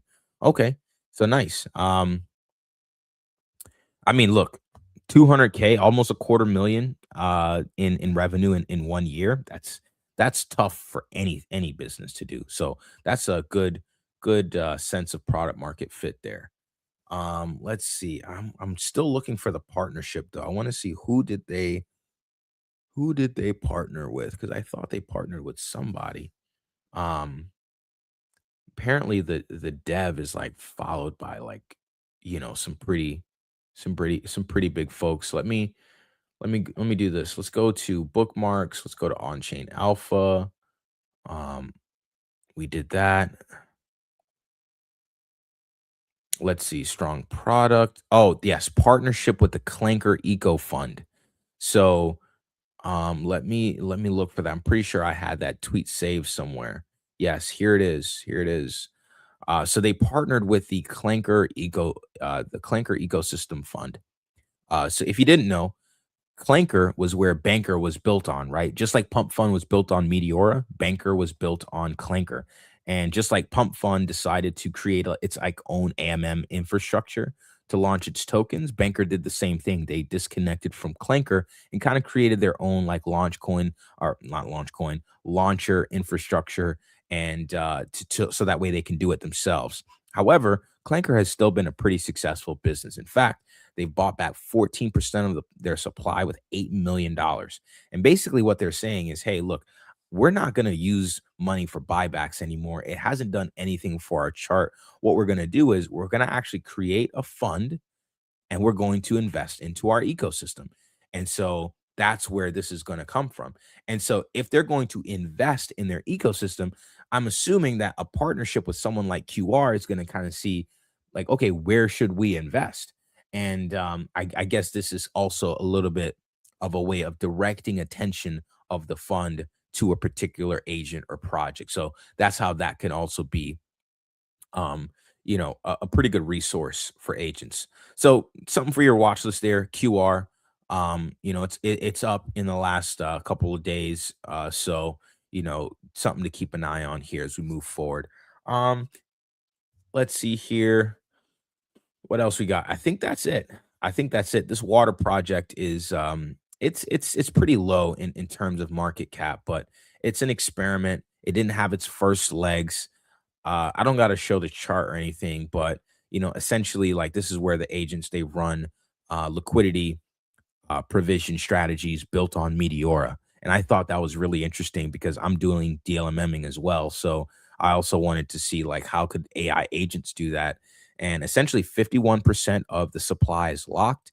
You can basically stake your tokens to get a share of the revenue that's generated. And the longer you lock, the more tokens you get. So that's something to be aware of. And they're running on 63 SOL of capital, and they're averaging about 1% daily returns that'll be redistributed to stakers. So really good protocol there. So keep an eye on that one. That's another one for your watch list. And let's see. So basically the longer you lock, the more you can potentially earn from this protocol. So I think that's pretty much it for today. We went through a lot of setups here. We went through base ecosystem, went through like some AI projects that are doing well. We talked about Banker, Agent, VVV, Kelly Claude, Felix. Even Juno is actually doing really well. Or it's actually looking to make a reversal here as well. So a couple things on base, catching heat. So I'll be looking to see like what things are doing over there. I guess another chart to maybe look at is Clanker. I wonder what that chart is looking like real quick. Let's see. Clanker 26 mil. Definitely at an area of support, that's for sure. And I want to say Clanker might have even come to Solana if I'm not mistaken. I'm pretty sure I saw that There's somewhere. like a bags token there, 700K, but I don't know. Yeah. And then Bags token for the Clanker. the dev also issued LIQ, which is for Rainbow. Got you. And I was in that for like a minute, and then it traded up and traded back. So I was like, all right, cut that. Got you. Yeah, other than that, I mean, nothing else really happening on I see a couple other projects, but nothing too crazy. Nothing too crazy happening on this on base. Nothing else happening. But we covered meme coins. We covered Solana utility, some Solana stuff that we were looking at, some agentic experiments. We went through a lot today. Anything you guys want to go through? Flash Crypto. Thank you, Chill. Yeah, absolutely, brother.